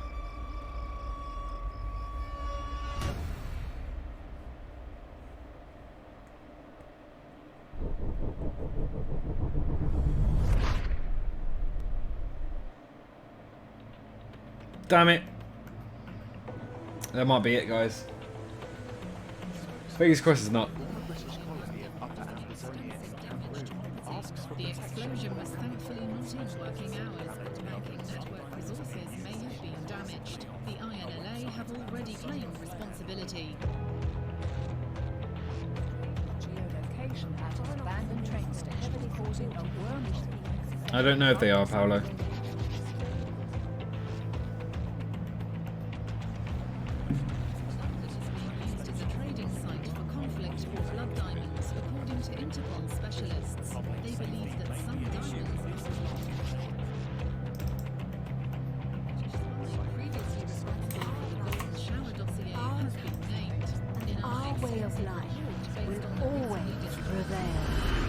Tyler, there's three unannounced games yet to come, and there's also times where they can also pronounce it, where it's PAX as well, or anything. They could just announce it any time, so don't be so rude to Frontier, please. That was Project Wingman, Midnight Fight Express, and Floor 13 Deep State here Tyler, on just said Gamescom don't do Studio. it. And here is an up-close look at Proteus.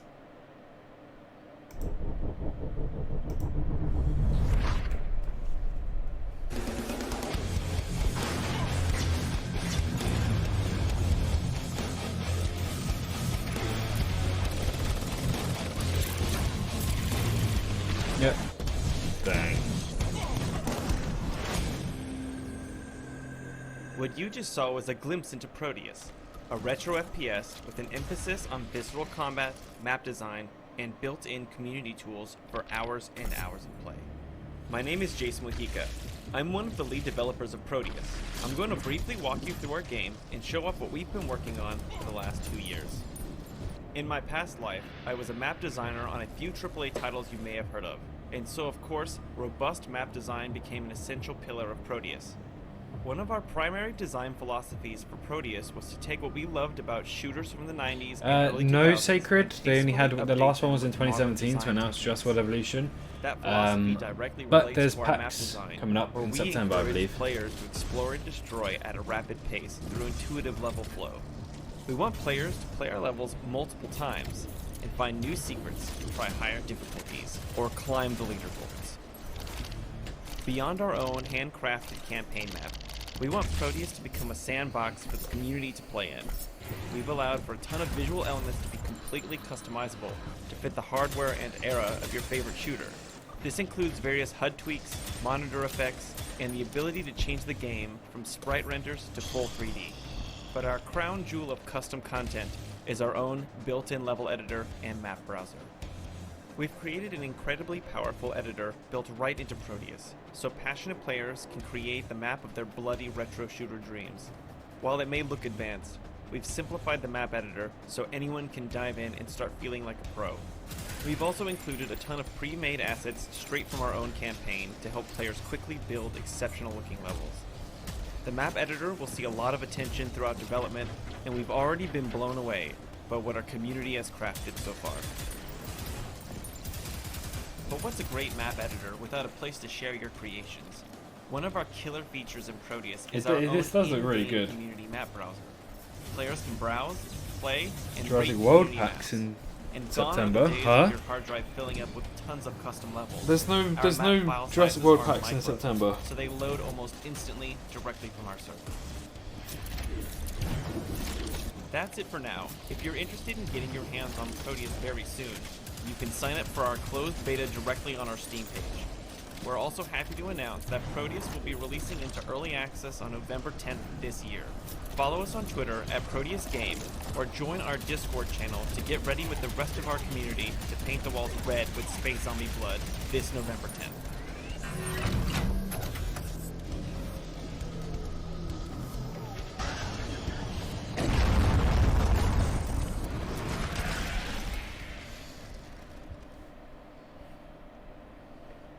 That was Proteus here on Gamescom Studio, and as much as it saddens me, today's Gamescom Studio is coming to an end. But first, before we switch over to the Gamescom Daily Show, Seth, Akeem, let's discuss our favorite moments from Gamescom Day 2. Akeem, what stuck out to you? Well, I gotta say, Damon, right off the bat, I was smitten with Anno Mutatium. Hopefully I'm saying it correctly. Mutationum. Mutatium. Well, as hard as I'll get it right by November the time 5th? What's coming on November 5th? Now, November 3rd is when so Nintendo Switch Jurassic Evolution is coming out. Like you got like a blend of 2D and 3D that kind of like gives off that old school PS1 RPG vibe brought to a cyberpunk world that's for anime fans. It's almost reminiscent to that of the world of Ghost in the Shell.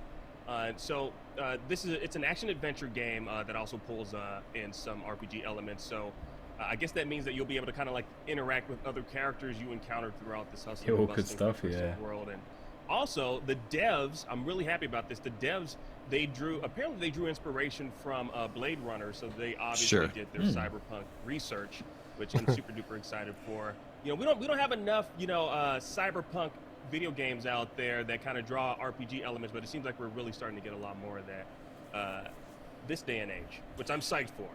Yeah. Oh. I just got an ad, huh? Why are you running an ad for? Just give me a freaking Fortnite ad. No, you don't do this. No. No, you don't do this now. You don't do this. That's rude. That's mean. Games through time. Yeah. So I thought this was going to be like a futuristic sci-fi take on Anno, and then it turned out to be something very different. Yeah. That's actually the main character's name, apparently. So. Got it. Got it. Seth, any personal highlights you'd care to share with the class? Oh, yes, indeed. No, not tomorrow. It's the day after tomorrow. It's the end of Gamescom. 9. I love rally car racing. I wish it were bigger here in the States. It's pretty hard to follow. But yeah, rally car racing is awesome. WRC in Maine stands for Wicked Rad Cars, dude. So, no, I love racing games. I love rally car racing in particular. It's like tiny little cars with like 350 horsepower, sequential steering. They're going on mud. They're going through, snow, sideways around corners. They have no idea where they're going. There's a guy, sitting next to them just reading, oh, you've got a bit of a hill ahead. Oh, and then off they go. I love these games. It's going to show off the next gen consoles really well too, I have a feeling. Cool. Forgive me, I'm not familiar with the series. So is this the 9th WRC game?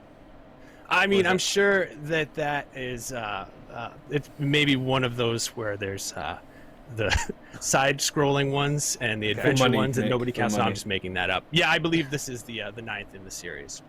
Yeah. Okay, got it. Akeem, do you like racing games?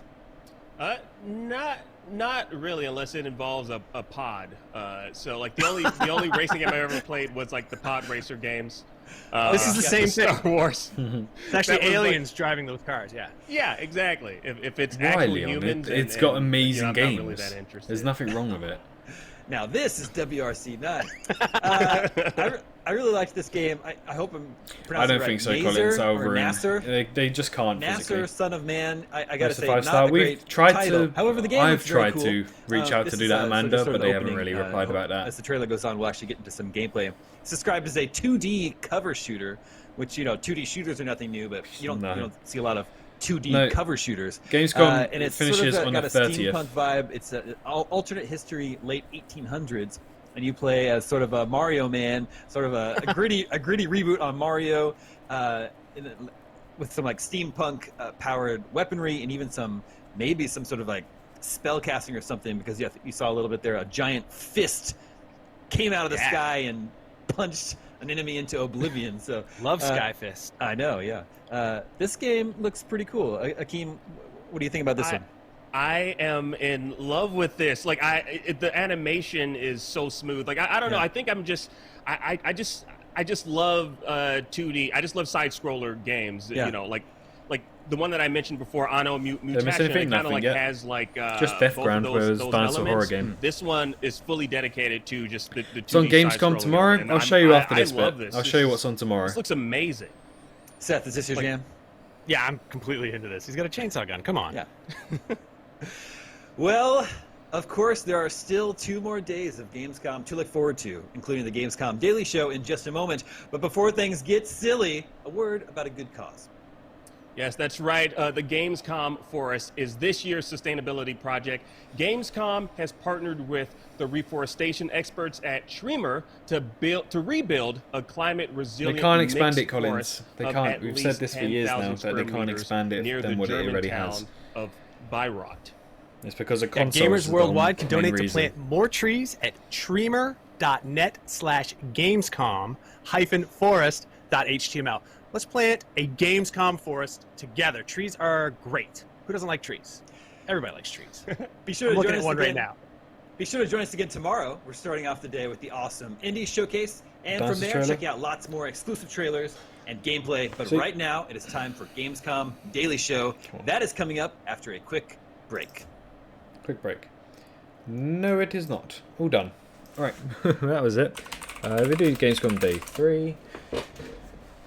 Alright, we go to Day 3. Let's have a look at the schedule. I'm going to start streaming at 6 PM tomorrow. Which is 10 AM Pacific time.